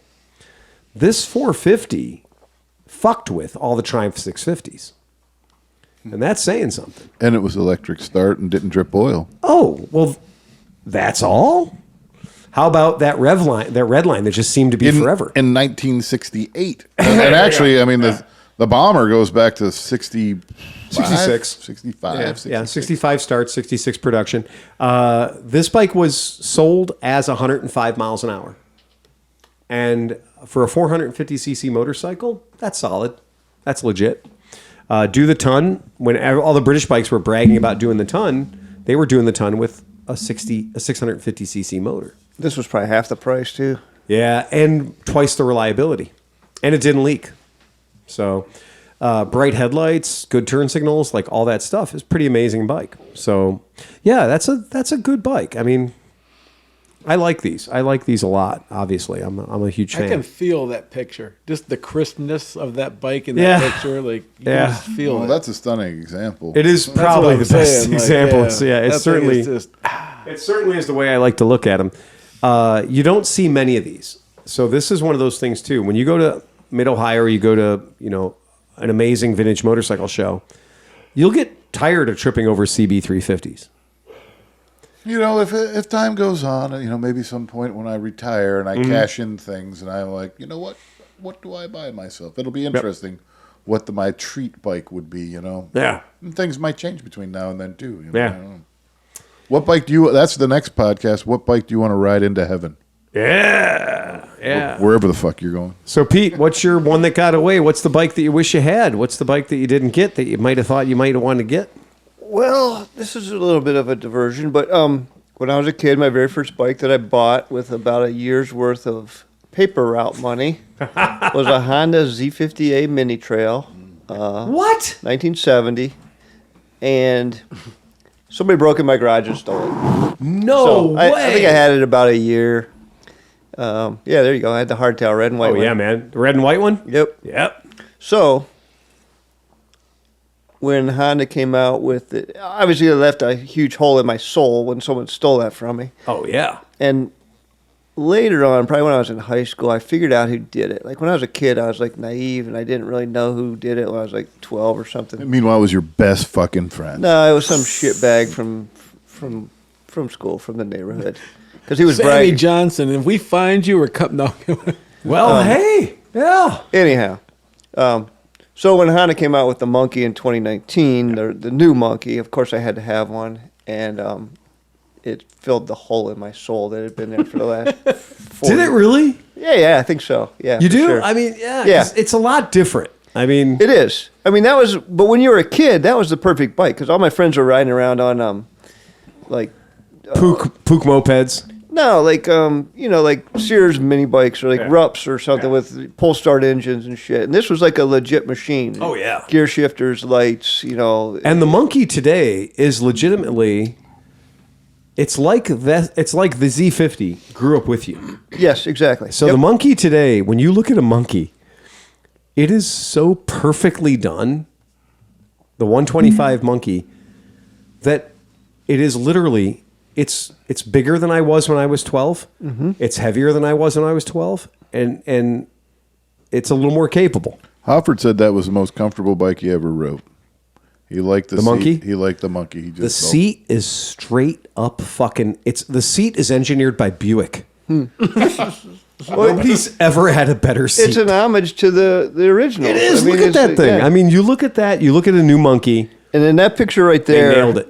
That seat had two sets of bolt Two sets of holes. risers. So, you could drop it down. It's got it in the up position right there, which makes it look a little disproportionate. It does. but- That seat should be down. So that's my first bike that got away, but Yeah. then it came back home, came full circle. Oh, it did come home. 'Cause you got the Monkey. Not the Z50. I have no desire to own a mini trail now because I other than putting around at Mid Ohio They're with it or useless. something, I don't have any use for it. Useless. But the other thing was when I was in the Army in the 80s in Germany, we were forbidden from having motorcycles. What? Yeah, I wasn't allowed to. No, we weren't allowed to have motorcycles on our post. Oh my God. Zero. The enlisted guys. Now, however, there was a colonel. I'm still flabbergasted. We weren't even allowed to have cars. Where the fuck were you? 3rd Armored Division, 2nd Brigade, Gelnhausen, Germany. You're Gunhausen, right? Yeah. Yep. So I was in Mainz, and it was like you could go down buy a Ninja 250 at the PX Yeah. on an incredibly impossible number of payments, and you could show up with a Ninja 250 brand new on an E3 salary and make that shit work. I tried to get a Vespa. I wasn't even allowed to get a Vespa. Are you fucking Yeah. kidding me? I just wanted wheels, man. I wanted to be able to- Gelnhausen that's ridiculous, Yeah. man. Well, we were And you were- 1987. They were like, we had like, my lieutenant had a Magna, V45 Magna. Mm-hmm. I had a 1969 BMW R69 US, Mm-hmm. not the S, the cool one. I had the US with the terrible telescopic forks. Palmer had a Ninja that he just got at the PX. Like, he went down and signed his name and came home with a Ninja from Wiesbaden. I don't know how he did that shit. But we had tons of motorcycles on our post. Yeah, we had almost none. We weren't even allowed to have cars if you lived on post. The only way you're allowed to have a car was if you lived off post, you were married, Yeah, and your family was there or off-post housing. something. So we had no cars, Oh, I no feel motorcycles. terrible for you. We had a straight up machine shop, like an auto shop. No, we had that. on post. Yeah, we had that. Oh, you did, but you weren't allowed to have cars. Nope. Oh, our whole barracks looked like a used car swap meet. Like, it was awful. You'd see shit dripping, leaking fluids all over the place. Oh my God. I had a bicycle and a train pass. That's the only way I got around. But so anyhow, there was a colonel on our post that used to drive around Yeah. on a R80 or maybe it was a R100 GS, an early Yeah. GS, air cooled, late 80s. Yeah. And I used to look at that thing and say, "Motherfucker, I'd Game like to have one." fucking Of that. Yeah, I was on. like, and so when I came home, started working, got some disposable income, I got myself a GS. Yeah. So. Was it? So, do you remember the black and yellow GS? Sure. The 87? That was the one that when the first time I saw that like Bumblebee paint scheme, Yeah. I was like, oh, Yeah, see, I never went in for the bumblebees. Oh, I always I like liked the white ones with the red and blue, the Bavaria. accents. Yeah, like yeah. the proper Yep, Bavarian exactly. fucking That's Or, Nice. or the Paris Dakar models. yeah, I Perry mean, Dakar, yeah. the- Oh god damn. Let me sneak a sad one in. Yeah. So, man, about I don't know, maybe 9 years ago or so, I was kind of really getting into the adventure bike thing, just starting like, slobbering over stuff, and got into the website, the Adventure Rider website, and I was just sucking in all the information about all the bikes. And, obviously I see GSs and stuff driving around, but I had never seen the black and yellow, like in its full glory Bumblebee 1100, Yeah, the Bumblebee, right? right. So that was it. I decided I'm fucking buying one of these things, right? So I sold a couple things. I had about $5,000, and I was like, I'm gonna find one with like 30,000 or under miles, whatever. So after waiting and looking, I found one in Connecticut. And this dude was like, all right, cool. He was an older guy. He didn't really know how to use the machine, the internet or whatever. So he posted it, and then he'd check it like once a week. So this was like a month-long process of sending an email, waiting like 5 days till the guy would respond, whatever. So I'm like, is it still available, and does it look like the pictures? He said, yes and yes. I said, okay. I said, I'm going to rent a trailer and come out this Saturday. And I said, here's my phone number, and send me your address, whatever. So he sends me his address and says, okay, no problem. Here's my phone number. Call if there's any problems. Okay. So I call the day before I'm leaving. And I said, hey, I'm on my way out tomorrow. He's like, no problem. So I drive, and I'm like 6 hours into the drive of going up to Connecticut, and the dude calls me back and goes, sorry, somebody showed up with cash, and I couldn't take the risk on you not showing up. Are you fucking kidding me? Nope. And I'm like, motherfucker, I'm 6 hours into this thing, and I've rented a trailer. He's like, I'm sorry, I'm sorry, and he just hung up, and that was it. So I was like, fuck. So I turned around, and that was it. Oh, man. I was pissed, man. So then I soured on that bike. You should have just went there. Just showed up anyway. He was not a young fella. Let me just say that. So it would have been a lot easier then. Yeah. But anyways, like when Pete was talking how he missed the monkey, so that soured me on the bumblebees now. Now I don't like them anymore. It burned. Now you don't like the Bumblebee. Oh, that with their kills me, stupid purple-looking wheels. They're not even black. That's the one that got my attention. The Dakar bikes, and if you ever live in Germany for any period of time, the color blue and white will be thrown at you pretty hard if you live in the southern part of Germany. You'll discover what those diamonds mean. They're on every goddamn thing. Like the beer you drink, the wine you drink, everything is Bavarian, Bavarian, Bavarian. And for a company like, Bavarian Motor Works. See how those have the 2 and the 1? Yeah. Yeah. Yep. That bike had 2 and the 1. Yeah. I promise you, being in Germany in the late 80s was a guy in skin-tight leather suit, like a one-piece leather suit, with not a stitch of armor anywhere in it. No. Just skin-tight. And armored was basically like triangles sewn into the jacket, like diamond, diamond gusseted or the back seat of a 57 Chevy. Tuck and roll was job. That Wilson, the Wilson, smooth looking leather, like. Very Judas Priest, very Rob Halford. To see these motorcycles driven around, and we'd see some guy get off of the bike downtown, and the guy'd get off the bike, and like everything on his body, from his gloves to his lips, was black leather, and it was all Heingericka. There was no other brand that existed in late 80s in Germany than Heingericka. So much so that when Merritt and I got married and we went back, we both bought head-to-toe Heingericka shit. And we bought it cheap at like Polo, made in Germany, proper leather. I fucking, to this day, that's John. That's the bike John wants right there. Yeah, the skinny tank. Yeah. I only wanted it because it was cheap. Yeah, it is cheap. But I would have been very happy. That would have been real fun to have. Yeah. Oh yeah. That's probably right there. The R1100 GS or the R1000 GS.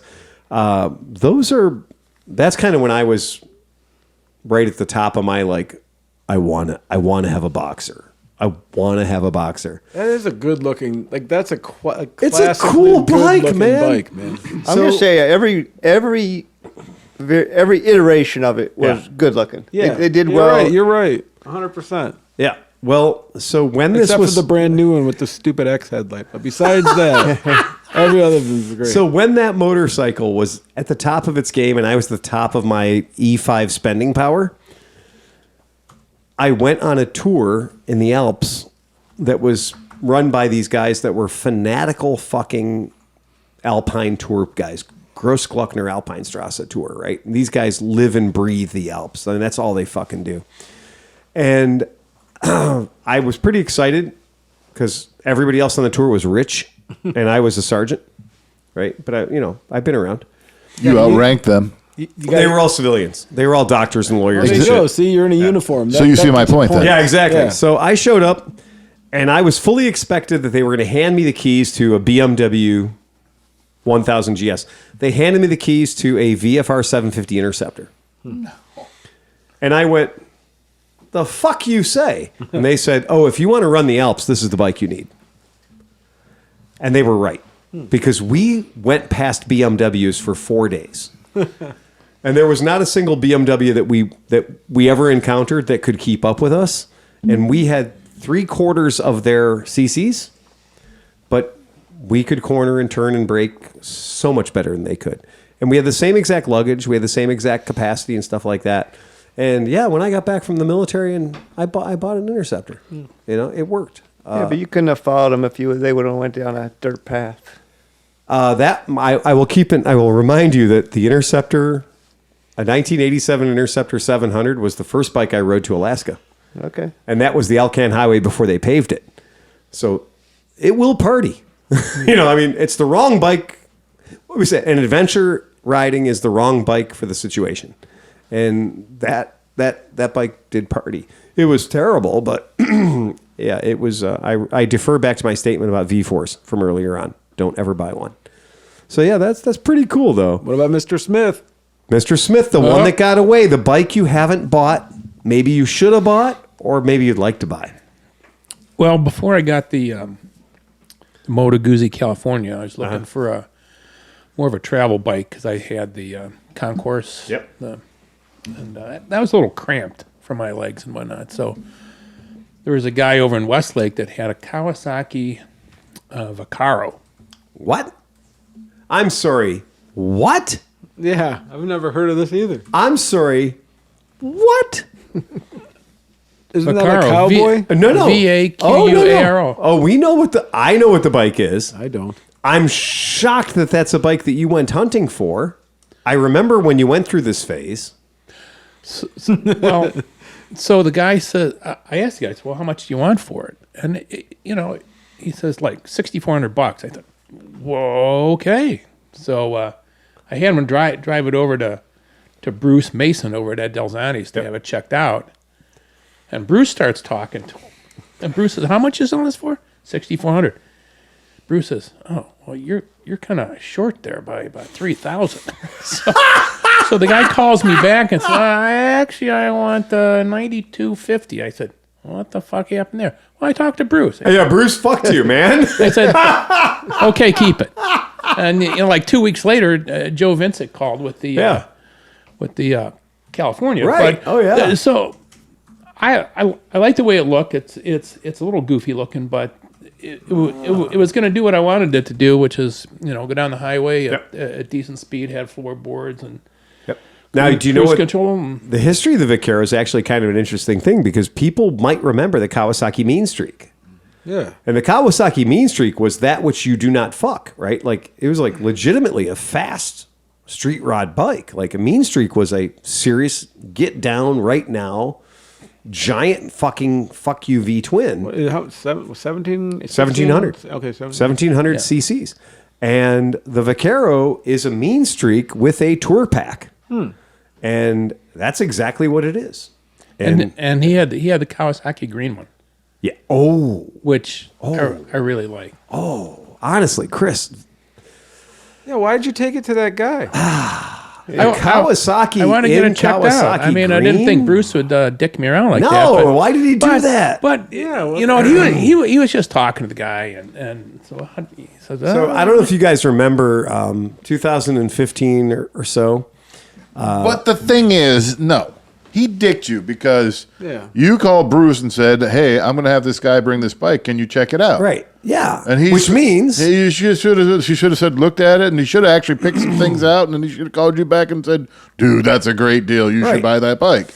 and he No. should have. He told the guy to charge you more. Yeah. Or I'm surprised. I thought you were going to say he bought it off of him. Like, That's oh, what I no, thought, He just too. scooped it, but There you go. Okay, so Oh, man. So the Vaquero, there was a weird period of time in 2011 through 2015. He had a fiduciary responsibility. He had a, you know what I mean? Like, yeah, there's the thing. Yeah, that's a dick move. So man. do you remember there was that period of time when Kawasaki Mean Streaks and Kawasaki's came with flame stickers?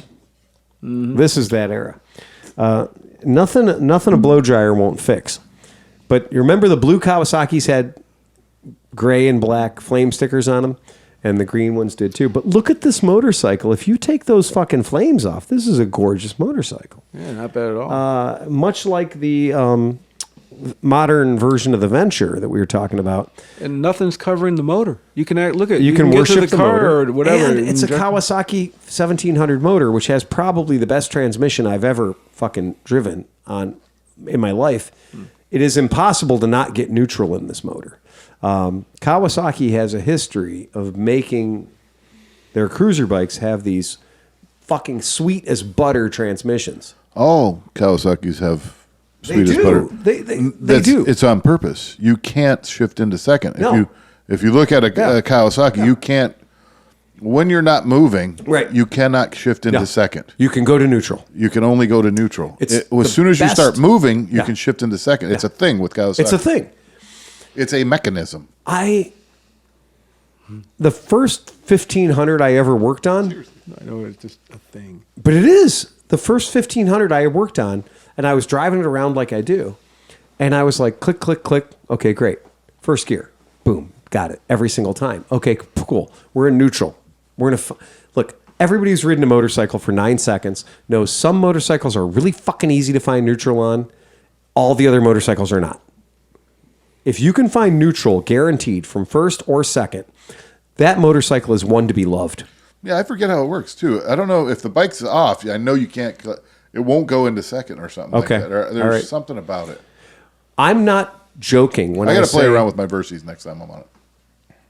the Vulcan 800 was the first motorcycle that I rode that had this kind of a transmission where I don't care what gear you're in. If you come up to the red light in fourth gear and you just go clack, clack, clack, clack, clack, it will drop into neutral without even thinking about it.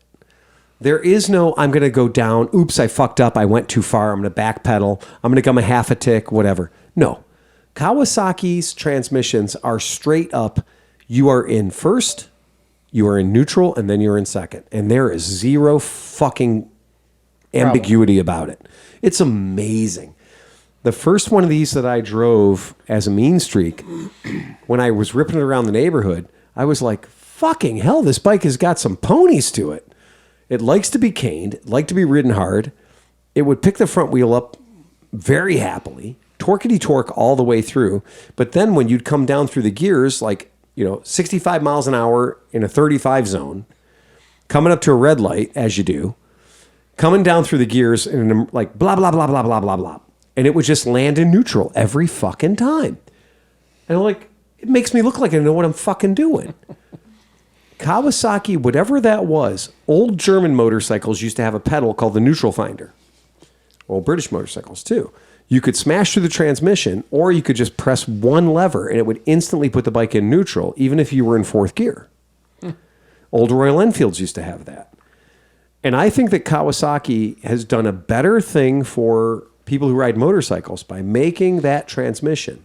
Plus, if you tell me you blew up a transmission on a Yamaha, I'm going to say, Yeah, Kawasaki's. I mean, sorry. yeah. If you're in first Yeah. and you click it up, there's no half click. It's always No, neutral. it's always neutral. From first up is it's always guaranteed neutral. to be neutral. Yeah. You can't From- overshoot it. Yeah. Yeah. And from two, But it has to be when you're stopped. You know what I mean? But it's fucking amazing. And I don't know how they did it. I have no idea what mechanism they used. But Kawasaki owns that, and they're not giving it up. Because I've owned every other kind of motorcycle in the world. My Harley Davidson gets neutral 5% of the time.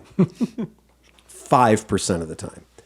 I spend more time in Harley Davidson trying to master the heel toe shifter of if I use the heel part, that's good from, first to second to third to fourth to fifth. But if I'm going to go for the neutral, then I can only use the toe part of the shifter. Chris has a Moto Guzzi 1400. And I guarantee on the Moto Guzzi 1400, finding neutral on that bike is a half of a tick. It is not a full smash it go. The Kawasaki, on the other hand, is just like, oh, you're drunk? I don't care. Just go for it. You're going to get neutral every fucking time.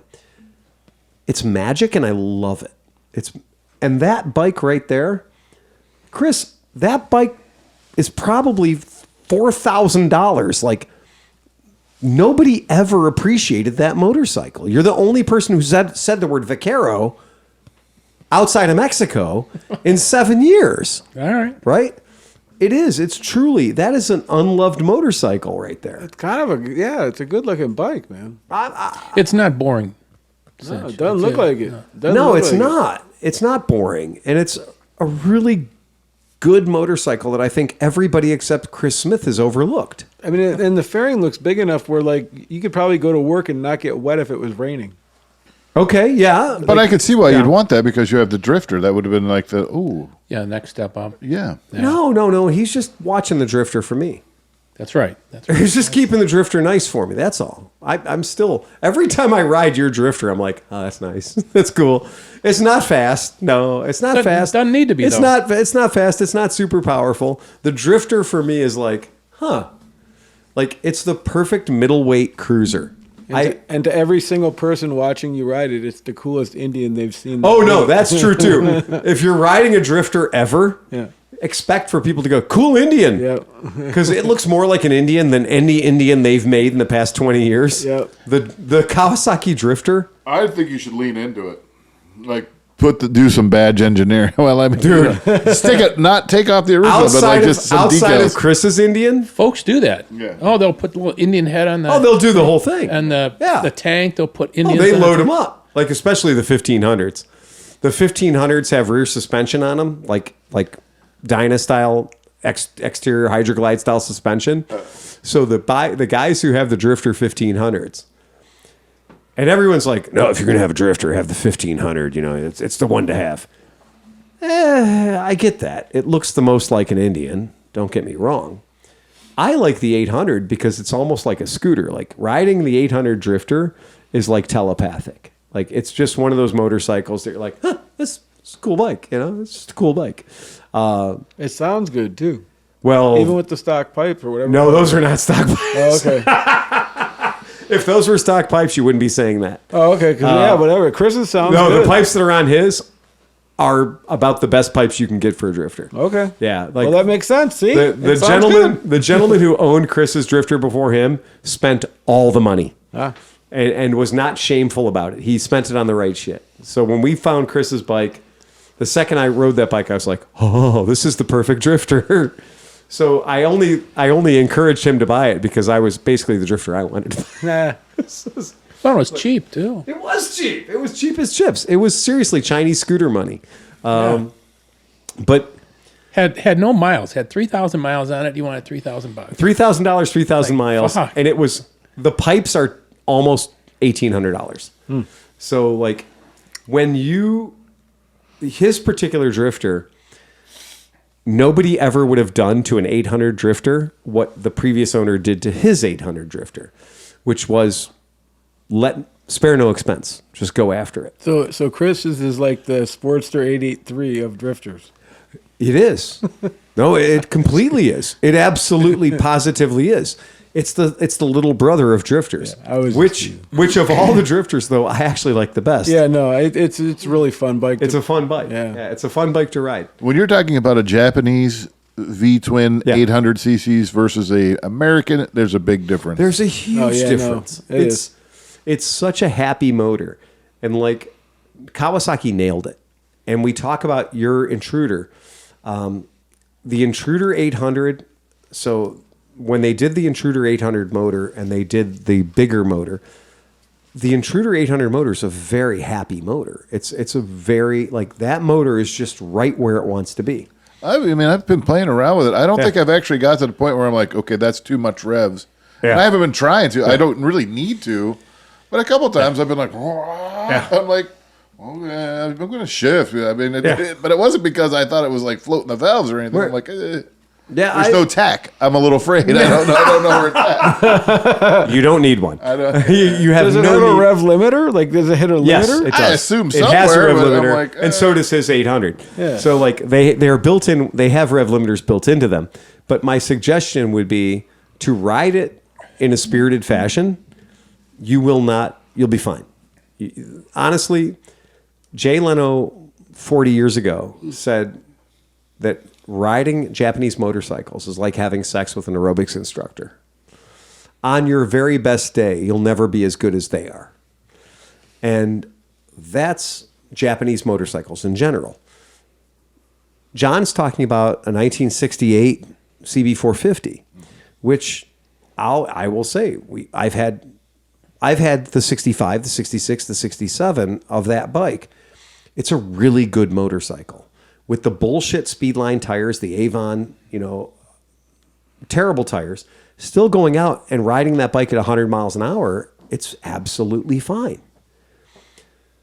Looking at a Versys 650, the Versys 650 going out and ripping it around in the neighborhood, front wheel up, it's absolutely fine. It's great.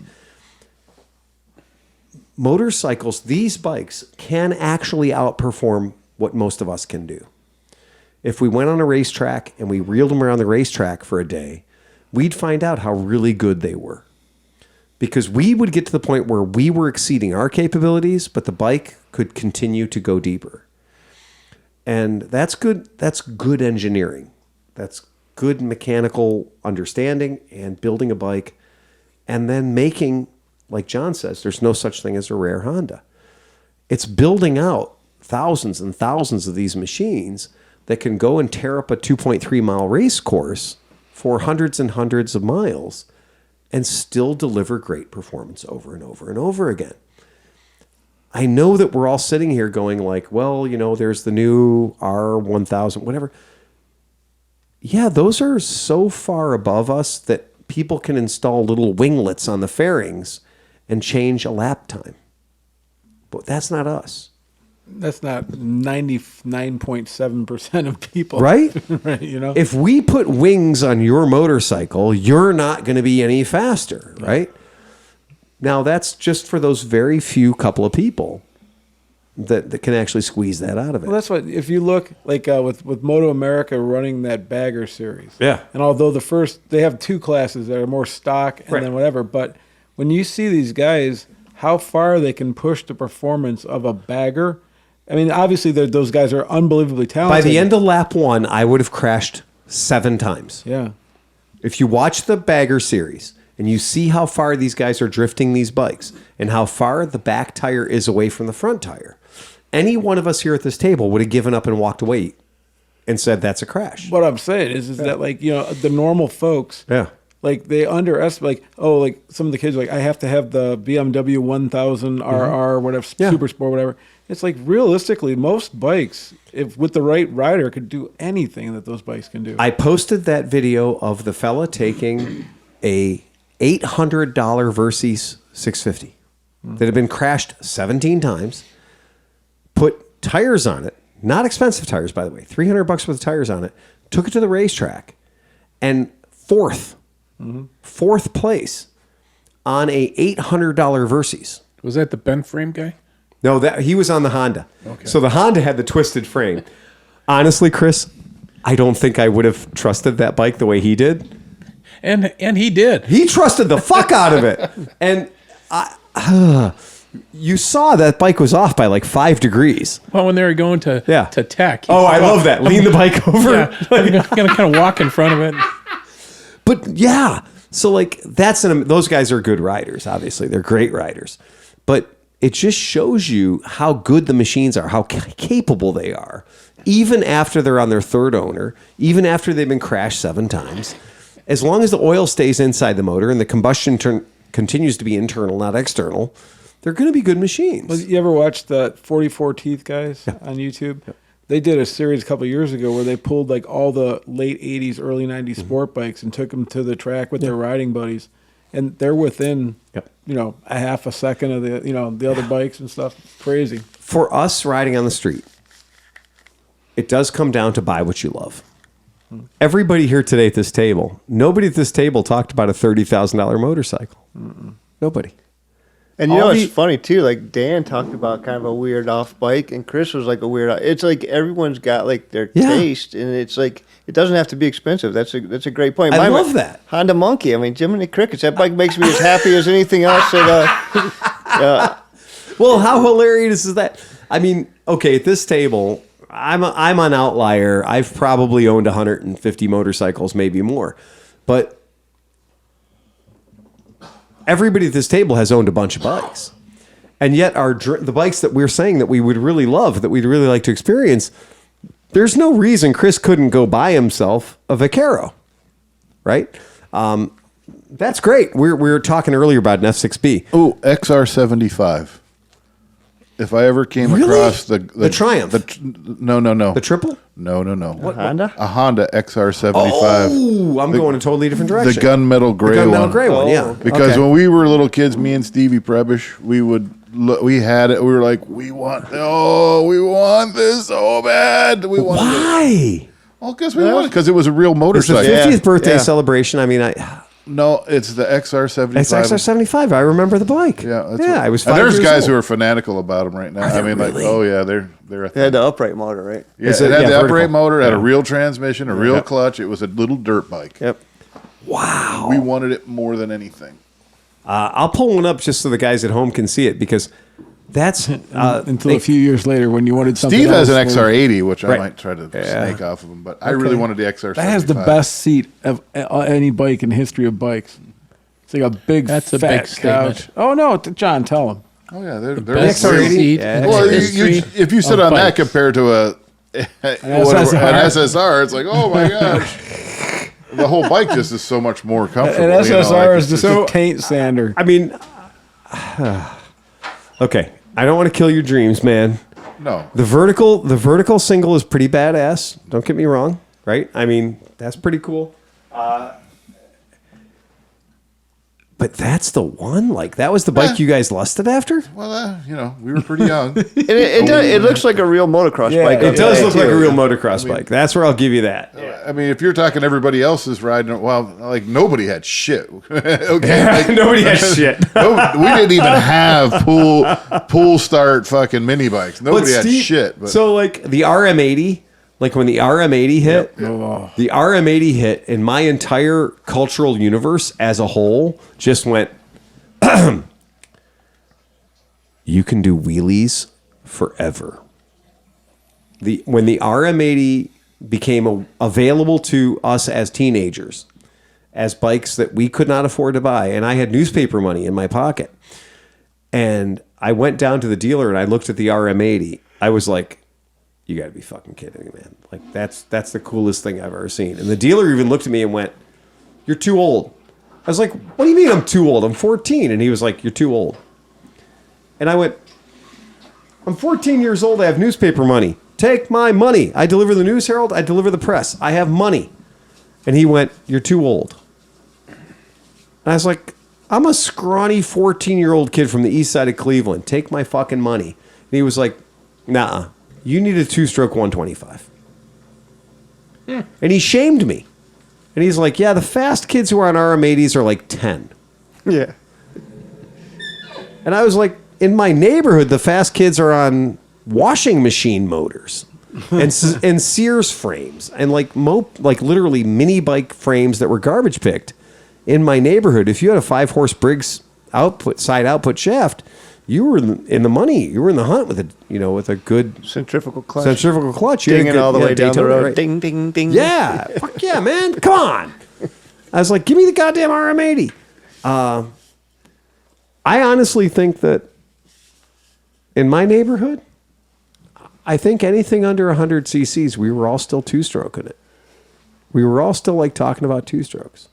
Because I remember when the XR... 75cc 4-stroke. Oh, I know. When the XR100 came out, we were all like, yeah, whatever. It's a 4-stroke. This was for Priced more. at this was- $150. You see it. Yeah. Which is, so they say under $1,500 today's money. Oh, my $150. God. God. My parents wouldn't buy me. They wouldn't buy. If you bought a couch, you could have got one for free at like a couple places. Levin. Oh shit. That's all it would have taken to make my dream $150. No, I'm with it, dude. I had the RM80, every poster in my wall, and I think I told this story, but every Christmas I would run down thinking I got an RM80, and it wasn't there, and I was just crushed. I wanted one of those so fucking bad. Yeah. Oh fuck yeah. Absolutely. But you know, the RM80 was one of those bikes that I think it was like $1,000 even when I was a kid. Yeah. It was so offensively But it expensive. sounded so legit. This kid up behind my house, up in the woods, had one. Yeah. And like, you know, like you'd hear whatever riding, but you hear him, and you hear the like going up the hill, and you were like, oh, I want that fucking bike. Like, it was like legit fat. Like, it was So like Phil- break your head open. Oh fast. God, that's So, so, Phil, painful. what happened with you? You know, you went in there, tried to buy it, and the guy wouldn't sell it to you. So So I ended up. I said fuck you, and I went and bought a $700 Puch Meteor Lux racing bicycle. Who said that YZ80 was ridiculous? I bought an Austrian racing legit. bicycle to deliver my papers on because I was too young to ride a moped. I was too young to ride a moped, so I went and bought a bicycle, a very fancy racing bicycle. And then I put 2 baskets on it and delivered fucking papers and pulled a fucking wagon behind it. But then I would take it off and I'd do Centurions on the little, on the racing bicycle, exotic racing bicycle from Austria. And it was pretty solid. And then a buddy of mine had a Honda XR, a 200 that he'd gotten by hook or by crook. I have no idea. And you know, when you're 15 years old, some 15-year-old kids are like this tall, but then there's some 15-year-old kids that are like corn-fed. And my buddy was corn-fed, and I was not corn-fed. But he had this bike that somehow he'd appropriated, and he was a preacher's son. And he'd hidden this bike up back behind my church up in the woods. And he told me, he's like, well, I got money problems. If you give me $200, you can be the half owner on this bike. And I went, as luck would have it, I have 2 paper routes and I work at Bob's Big Boy. So I have money. I can't get out of high school, but I have money. And I gave him $200 and I became the part owner of a Honda XR 200. And we would rip that goddamn thing all through the woods and everything else and just have adventures on it as you do. And one time I went across a street I wasn't supposed to be on because, it's for the woods only. But that never stopped us. And my dad said, I'm pretty sure I saw somebody who looked a lot like you riding a dirt bike today. And I went, there's no chance that happened. There's absolutely no chance that happened. Did you run over a fence and then there were girls watching you? No, no, not at all. Quite. And my dad was like, well, the rule, as long as you live under my roof, you can't have anything with 2 wheels. Which is a pretty fucked up rule to have, by the way, to a kid that worships Evel Knievel. Yeah, that's a bullshit rule. A kid who garbage picked a Honda CB 550. True story. And my dad wouldn't let me ride it. Wouldn't let me do 2 wheels. 2 wheels were not authorized as long as I lived under his roof. Which made me join the Army with a vengeance when I was 17 years old. Because I was like, first thing I'm going to do is have all the 2-wheeled motorcycles I can have. And that's why I went to Germany. It's not because of, Mr. Benz's sophomore German class.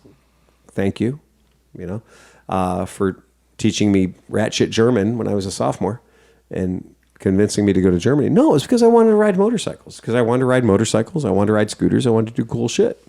And it turns out being in Germany in 1987 is about the coolest goddamn thing in the world. Pete'll tell you. I was there. It's pretty fucking amazing, man. John will tell you. It's pretty fucking amazing.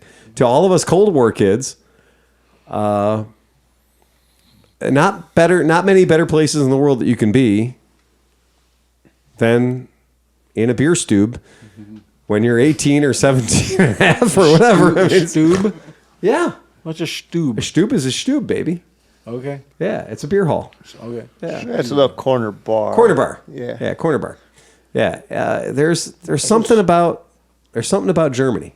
And for young kids, remember that the whole middle part of America is Germans. Like the Germans got to America and they just went west. And a bunch of them stopped in Milwaukee. And a bunch of them stopped in Minnesota. Cincinnati, A bunch of them stopped in Cincinnati and St. Louis. A lot of them didn't make it out of Pennsylvania. They didn't make Also it true. Right. And so I'm an adopted person who has no idea what my background was. I was a kid growing up. I had a Sicilian mom and a Scottish dad. And so German fit me okay. Right. So when I went to Germany, I slid into that like just a good pair of shoes. And then when I found out, BMW motorcycles were cheap, and as a military person, you get 30 days off paid vacation every single year. And I said, I don't ever need to go back to America. I can just fuck off and travel around Europe. And that's pretty And so cool. you did. You know what? When you said that you had a bus pass, when you got, you got on the Bahnhof and you got a bus pass, but don't undersell that. Oh no, I went all over the place. Exactly. Right. Like the amount of experience that you can have in Europe in the 80s especially is kind of amazing. We used that to full effect when I defected from German high school. I went to one class one day, the first day. You were at a gymnasium? Yeah. Yeah, you were at a gymnasium. Yeah. Hochschule. Yeah. And I would only go there for the breakfast, and then I was gone. And then you're man. fucked off. I went to the little stand. I got my pretzel pizza bagel. God bless thing, them all. Whatever the fuck that was. Yeah, pretzel. And then I would go to the back of ride, and then I would go to grocery. I get the Schwarzwein. I get a bottle of wine, put it in my rucksack. And I'd go down, hang out with the bad kids under the bridge on the, I forget what river, Main? On the Rhine River, the Main River. I forget. So there's the Rhine and the Main. The Rhine's the big one. The Main's the not so This big was one. a not so big What's one. a bad Würzburg. What's a bad kid in Germany look like? Not bad at Not all. bad at all. You could come up to Handsome, well kept. He just had one hair out of place. All the hanging Germans were so much cooler than us. You weren't hanging out The with German kids all came over and they had like designer clothes and nice hairdos and wore glasses. Were and they doing like energetic and healthy and they walked and stuff and we were all like, hey, we're Americans. Right. Oh, yeah. Were they doing sprockets from Saturday Night Live? Sprockets? No, but I mean, look, we went to a place and saw, the Mighty Lemon Drops. We saw The Cure when they were opening for other people. Like, there were so many things. Like, that was that era of... Yeah, that was probably a really good time to be there for music. Yeah. Yeah, It really was. Because the other thing too is, we were a rural high school, and these kids were going to a gymnasium in Würzburg. And A gymnasium in Würzburg is going to be some pretty spendy kids. Yes. Yeah. They're going to have their life's going to be okay. Like we went, Leslie stayed with the one family, and they had an indoor pool and everything. Oh my So I was God! like, yeah. Jesus Christ! Yeah. Gott and Himmel. The I think that being there as a teenager and having that part of my background, and I'm sure Pete having that part of his background, there's a weird thing about that. There's a weird thing about the Cold War in general, and then going over there and they're like, "You're defending Germany from the Russians," and I was like, "I'm here for the college fund," and my particular tour got a little weird, after the Germany part. But the Germany part is always going to be near and dear to my heart. It's always going to be the best part of my military career ever. Yeah, me too. I was there for 2 years, and then I said I volunteered to stay 2 more years because they were going to send me to Texas, Fort Hood, Texas, or something. I'm like, well, why would I go to Fort Hood, Texas? I'm just going to stay here. And so they allowed me to stay, and I did my whole 4 years at the same place. Yeah. I mean, and what year did you leave Germany? 1990. Yeah, right? I mean, when I got out of the military, when I left Germany, I accidentally ended up in the Persian Gulf. And that was Accidentally. That was a bad decision. It was a bad left turn. That was a very bad decision. I came home. I was home on the block for 11 months. Yeah. Unattached. Yeah. Other than inactive reserve. You were inactive, right? Right. Yeah. And I got a letter. I had to go back. Yeah. And I ended up back in Germany. Oh, you're back in Germany? They sent us there for a gunnery because then Yeah. they were going to send us from there. They're going to send us to the desert, but everything was over so quickly that Right. we never left Germany. My mistake was, so I came back and I was active reserves. Okay. So I was active reserves, Painesville Armory. And so I was over there working with the troops at 103rd, and we got active called back. So I had it was not a, if you're not busy. No, it was you're being activated. And the unit went back, and I was a little scared because National Guard, God, man, people who listen to this podcast are going to be a little pissed off, but National Guard guys are not the same as regular Army guys. And so National Guard guys might never actually see an M1A1 tank. They actually might just have some M60s parked out in the parking lot and shit like that. So they might just get together once a month and cook pancakes and talk about stuff they've done. But that's what drill is like, necessarily pretty soft. And the fact that I got deployed with a group that had never sat on an M1 tank before, an M1A1 tank before, and I was a little freaked out.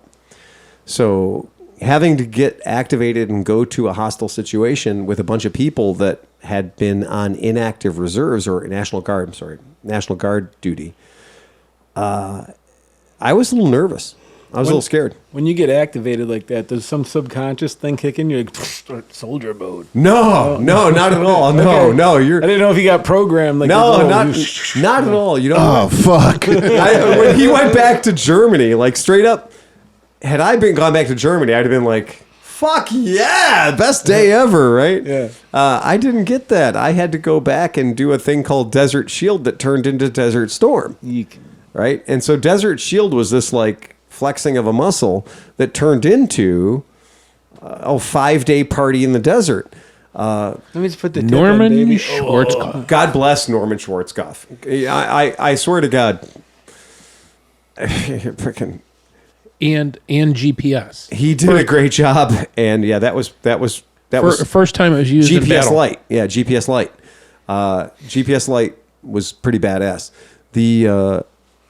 Just for fun though, all of my friends that were in Germany with me, that when I got over to the Middle East and I got to rehook up with those guys, and they were like, "So how you doing?" I was like, "Oh, I've been a police officer for a half a year now." Like you said 11 months you were out. Yep. And I was out for almost exactly the same amount of time when I got pulled back in. And they were like, "So what are you doing?" I said, "No, I'm a cop. I'm a cop in a suburban area. It's pretty badass. It's just chill as fuck. And we don't have to worry about anything terrifying ever. And so what are we going to do here?" "I don't know what we're going to do here. It's just sand." It's fucking sand, man. It's just goddamn sand. And every single one of us was like, "Yeah. So, well, what are you doing?" "Well, we're in a tank. So, the rule of the tank is just don't get off the tank." So it turns out if you're ever scared, you just get in the tank. Close the hatches. You just get in the tank. So no matter what you do, just get in the fucking tank. Just get in the tank and close the hatches. If the Russians that are in Ukraine right now, if you watch these YouTube videos, if the Russians in Ukraine would remember to close the hatches, they'd be cool. Because grenades bounce off of hatches. But it turns out like a $700 fucking DJI drone can drop a grenade into a hatch 9 for 9 and straight up fuck your day up. And it turns out, hilariously enough, that our entire time was just like, you can't get any hotter than I was in 1991. So I found something. This is kind of interesting. So in my old days of working in the radio control world, I worked with these guys a little bit called Flight Test. This guy Chad Capper and stuff, and so they have Flight Test, and that turned into this whole YouTube channel and all this stuff. Anyways, he went to the Ukraine, I think about 9-10 months ago. So they took the Flight Test makes foam. They wanted to make everything really cheap for people to learn how to do radio control airplanes. Right. So they have foam cutters, and they cut these foams, and they have basically their FPV baby drones out of like basically tape and foam. Good. So they sent like I think 150,000 pounds of cut foam over there. They flew over there with tape, motors, and RC stuff and put it together. Chad showed a bunch of dudes how to build them so they could show people how to build them. And so they estimate that they, just by doing this one thing, added like 10,000 drones to the Ukrainian forces, because they're literally doing what you're saying. Cheap FPV stuff. They're looking at it, flying the fucker right into things. It shocks me. And I was lucky enough when I was in Germany to fire a bunch of RPGs. Like I was on a group that was doing an OPFOR thing, opposing forces, in Grafenwehr. And we got to play with some RPGs, and they're very violent. They're extraordinarily, like, nobody wants to ever, like, you're like, I'm going to shoot an RPG. You're only going to do that once, and then you're never going to do that again. It's some shit, right? It is freaky shit. But when I see an RPG shape charge that is literally zip tied to a 4-rotor commercial drone, they're pretty heavy. Yeah. It's shocking to me that a 4-rotor commercial drone can haul ass with one of those. And we were taught that once you pull the clip out of the front of the RPG, don't you dare ever do anything other than point it down range and pull the trigger. Because even if you fall down, like literally fall down, and the tip of the RPG hits the ground, well, it's your ass. Because they don't require like a ton of inertia to make them go bang. And these guys are flying these drones with an RPG strapped to the bottom of it into the side of a tank that we were worried that our M1A1 120 millimeter smoothbore cannon wouldn't blow up. Right. And they're hitting them with Ein RPG circa 1974. Right. And it's making the top pop like a fucking, Rock'em Sock'em robot. Oh, it's brilliant. It's insane. But you know what? The DJI drones are pretty powerful. Like the only thing that's going to happen at some point, like once you hit the balance or like how much you can lift, is your flight time is going to be like I've seen the 5 videos minutes. where it's cold day, and so the drone can't take off. And they'll be like, no, we're not going to even try that. Yeah. But they're strapping battery packs to the tops of these things and running them way too far. And as a young fella, when we were taught, like, well, this is an RPG and they're a bit of an annoyance on the battlefield. Well, I'm seeing RPGs right now straight up literally take the tops off of T-80s. And in 1987, 89, we were taught that like T-80s were like that with not to be fucked. Like a T-80 was the top of their fucking power scheme. And we're watching these things right now just like they're just going off like fucking Pez dispensers with a $12 1974 RPG head strapped to it. And you're like, whoa, that's terrifying. Crazy. That is really, really something. My heart goes out to anybody who chooses to do that. Like anybody who says like, yeah, that's for me. That's what I'm going to do. Because all I want to do is ride motorcycles through Ukraine. I just want to go and jump on a motorcycle and travel around and see cool shit and have somebody there that knows what's cool and eat a great meal and do all that cool shit.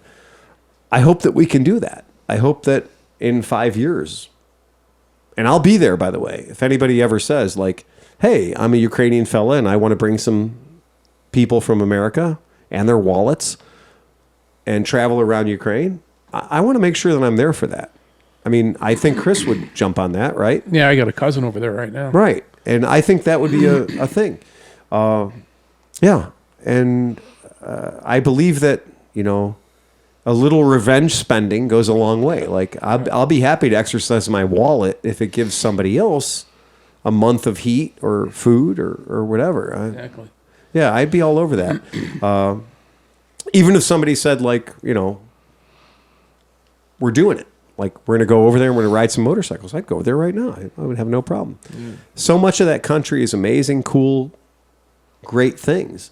And they're all having a very hard time right now.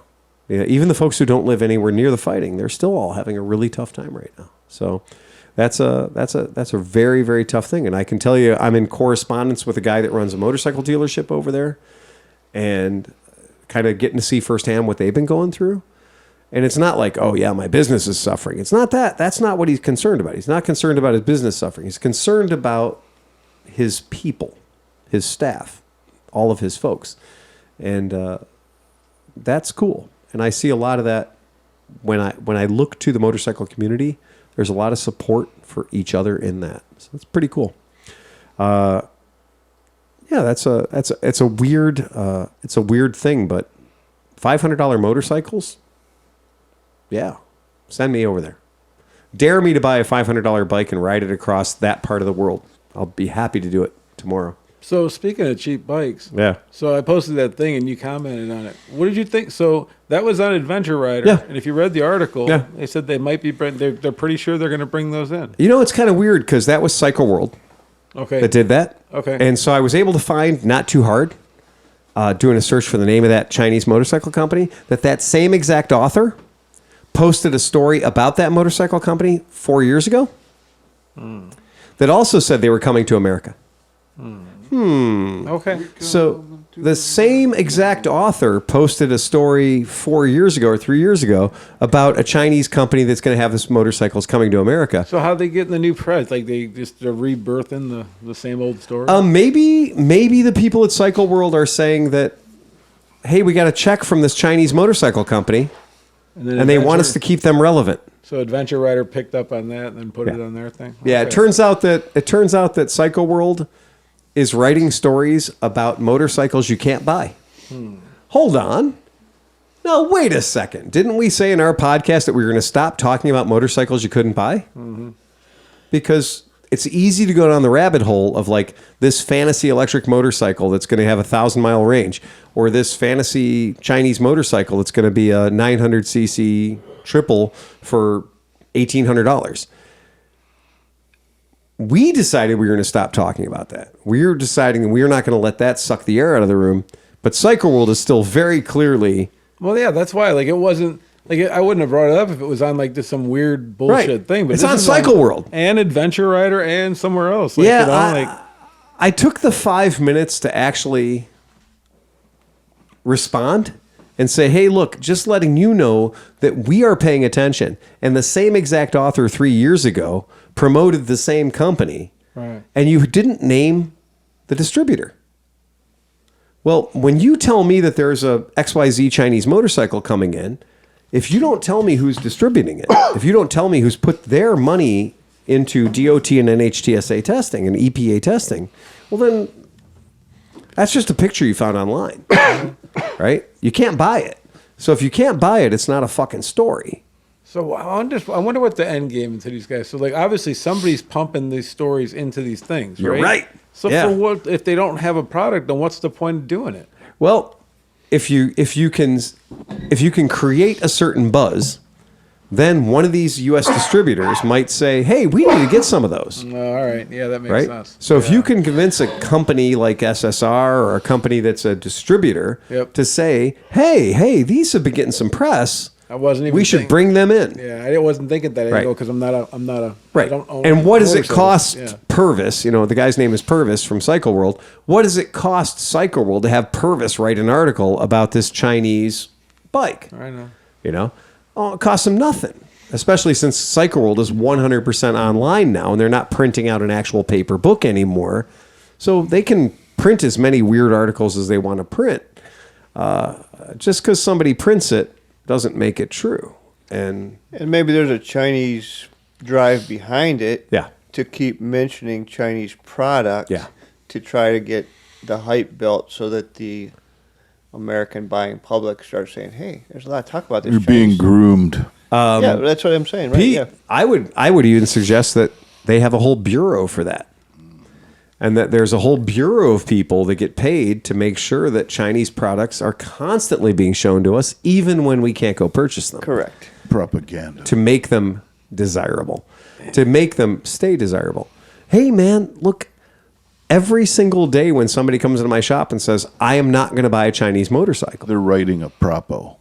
Hey, when a guy comes into a shop and says, I'm not going to buy a Chinese motorcycle, well, what are you going to buy then? Right. Well, don't buy a KTM. It's like, okay, like this is the market we're in right now. This is exactly the situation we're in.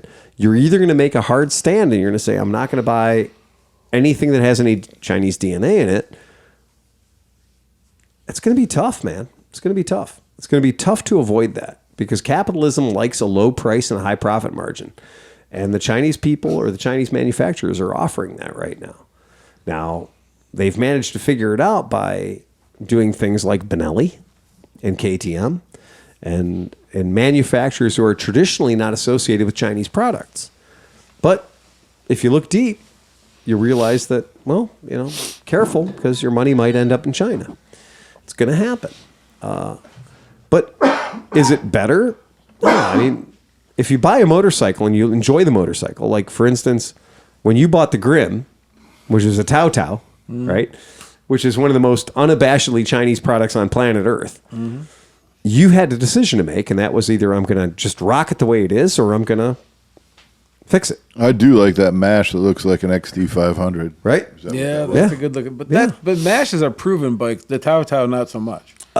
But There you go, right? I mean, so somebody somewhere was? So decided. you're already accepting that a Right. mash is an acceptable Chinese bike. Exactly. That's won. exactly right. That is exactly right. And that's the same thing our ancestors dealt with in 1965 regarding Yamaha and Honda. Well, look at that bike right there in the picture. Exactly. $150. Right. Come on, man. Yeah. That's a great example. Like somebody in England was pissed off by that. Somebody in Indian was pissed off by that.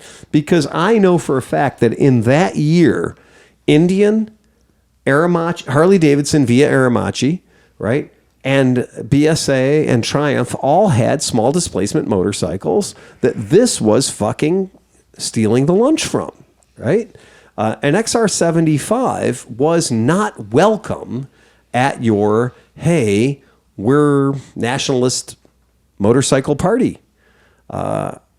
Everything that Yamaha and Honda did in the 60s was considered an invasion. And when a 450 comes onto the racetrack and it starts stealing the trophies away from the 650s, nobody's fucking happy about that. And when the Harley Davidson 750 starts getting its ass kicked by Suzuki 450s, nobody's happy about that here. So it is exactly what our ancestors went through in the mid-60s. And now we're going to see it with the Chinese bikes. Now, big news that, CF Moto's doing a 1250cc, and that is aimed only at one thing, BMW. That motorcycle that they're building is 100% targeting the BMW buyer. I argue that in America, the BMW buyer is only going to buy a BMW. He's not going to buy a KTM or a CF Moto KTM because he's a BMW buyer. I think the only way you're going to get, it'd have to be better than, you know what I mean? Like, Right. you'd really have to appeal to their, elitism. You would absolutely have to apply it. What was the name of the 450cc Perry Dakar bike that you were tripping on that was Chinese made? Oh, the Cove. The Cove, thank you. Yeah. Right. That's one that got a lot of attention. SWM got a lot of attention for being a good build bike, Chinese bike. Right. And I really do think that as American buyers, when we're talking about spending our money on stuff, man, the Benelli TNT 135s, the play bikes, the stuff that's like basically horizontal Honda motors and stuff, we're all having a good time with all that shit. It's super fun. It's great. It's low buck. It's all low buck. When we got to watch is when somebody comes out in that 1000cc market, in that 1250cc market with a triple, right?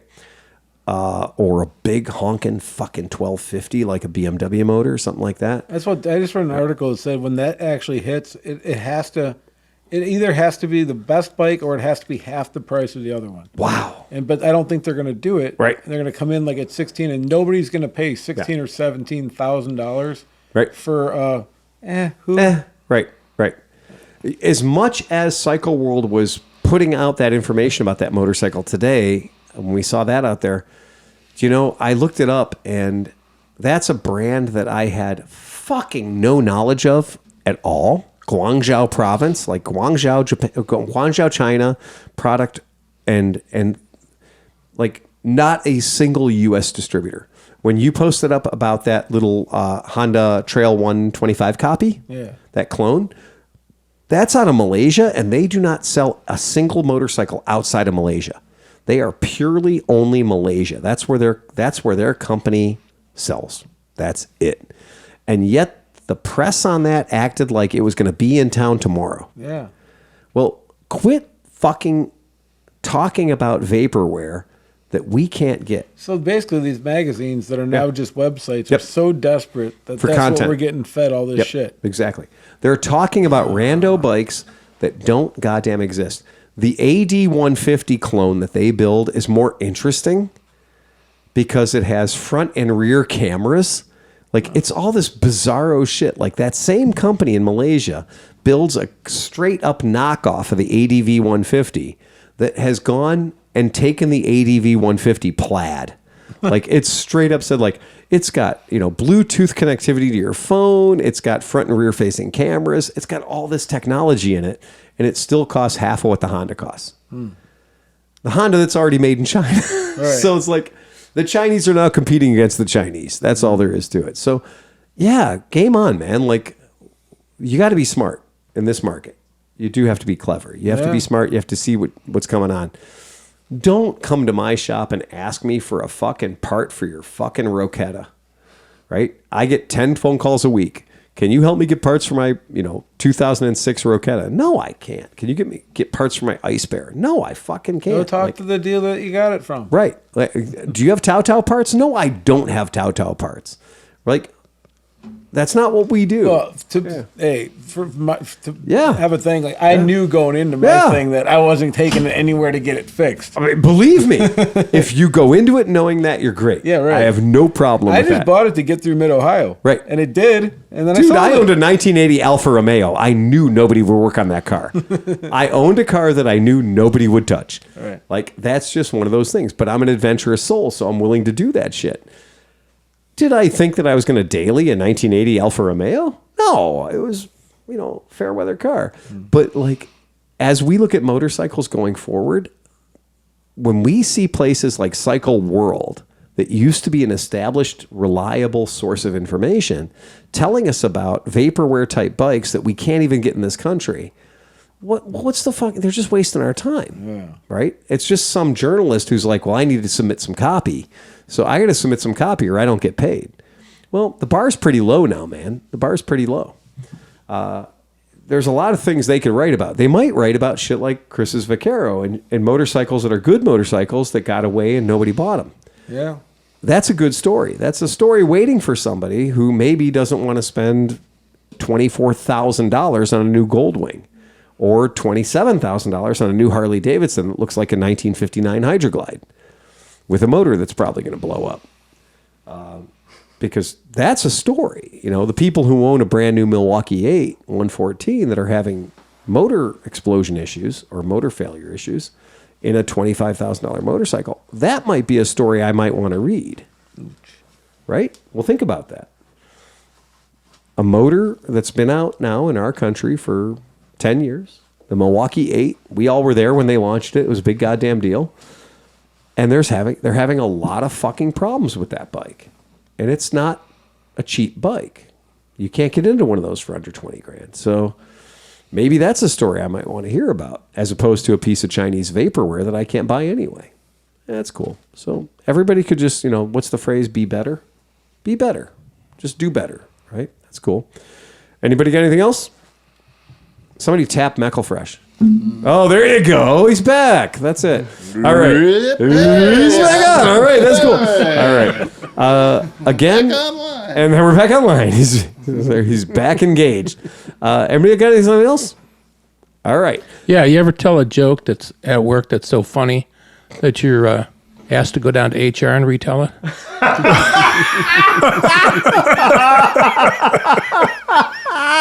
I'm not falling for that again. We gotta leave him with the thing that Dan said before. Well, all right. Well, hold on one second. I'm just going to say, first of all, Patreon members, we got Mark Hefner. Mark Hefner, $5 level, $5 a month. So he's there. Brand new fucking Patreon member. Super cool. Turning Wrenches sent us the joke about the Vaseline, the Harley Davidson with the chrome and the Vaseline. He sent us that joke that we told on the podcast like last week. Yeah. In 2 days, I had that joke come at me from two different directions. It's not a good enough joke for that. Yeah, nobody ever go home down here. We've got Dan Archer that says straight up, Podcast 454, train wreck, went straight off the rails. Tom was in the back just fucking eating dirt But constantly. you know what's funny? I'm sure the people that actually watch it, Yeah. they probably saw it because we didn't. We didn't see it. We weren't paying attention. He got shit-faced. We weren't paying attention. Right. Dan Archer, who does the offshore powerboat racing, like Yeah. he goes, dude, that last podcast was hilarious. I think that people honestly listen to our podcast just to see how bad we can fuck ourselves. Yeah, right. But that's legit. It never stopped. We have a brand new member at $10, Eric Cork. Eric Cork used to be a member, and then he became, as he says, broke as fuck, Happens. and he stopped being a member, and then he came back again. All right, Eric. To our welcome podcast, back. to our Patreon Thank you, members, never choose us over paying your electric bill. Okay, always pay your electric bill. Pay your electric bill, pay your heat. Don't pay the Cleveland Moto podcast. We will survive somehow. We'll squeak it out. Or condoms. If you need to buy condoms, buy condoms. Buy condoms. That's a good thing.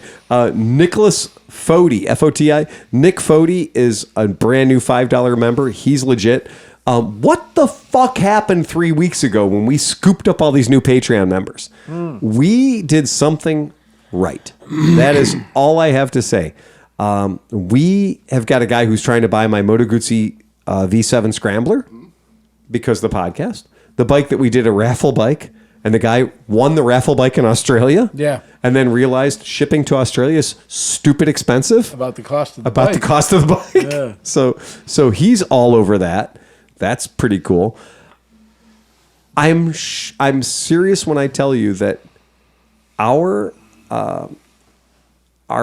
podcast listeners, the people who listen to this shit, like the community of 5,000 or 6,000 people that find this place to be their home once a week. The only people that really count in this world. That's true.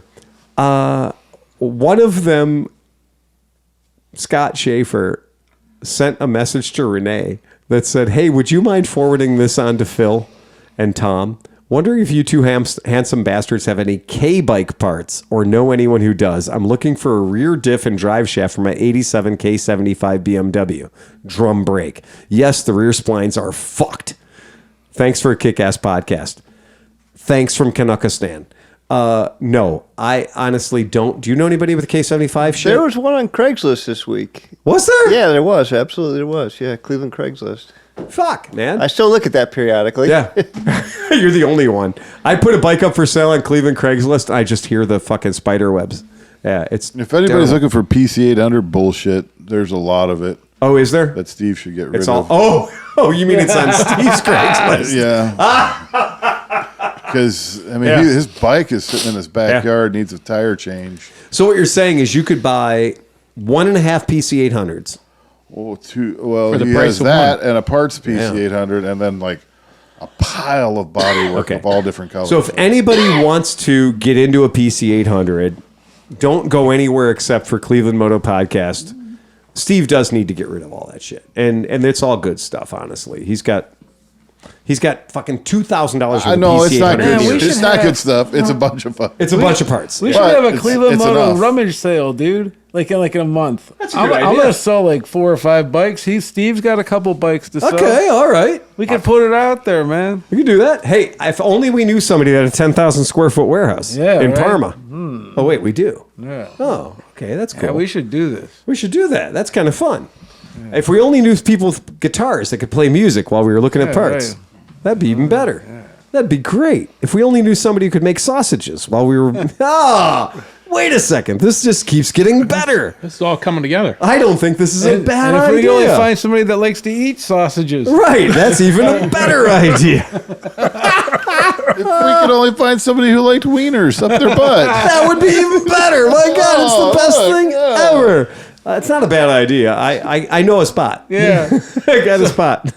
So what did Dan say? You got a round pizza in a square pizza box, and cut that bitch into triangles. We got a round food item. Let's put it in a square box. Then cut that. We'll cut it bitch into triangles. It makes perfect I sense. fucking love that. That's just genius. All right. That's it, man. That's been episode number... Jesus. 4, 5, 6. Christ. 456. Holy shit. That's a lot of podcasts. Oh my God. Everybody remember to ride fast and take chances. Play us out here, John. Bum, bum, bum, bum, bum, bum, bum, bum, bum, bum, bum, bum, bum, bum, bum, bum, bum, bum, bum.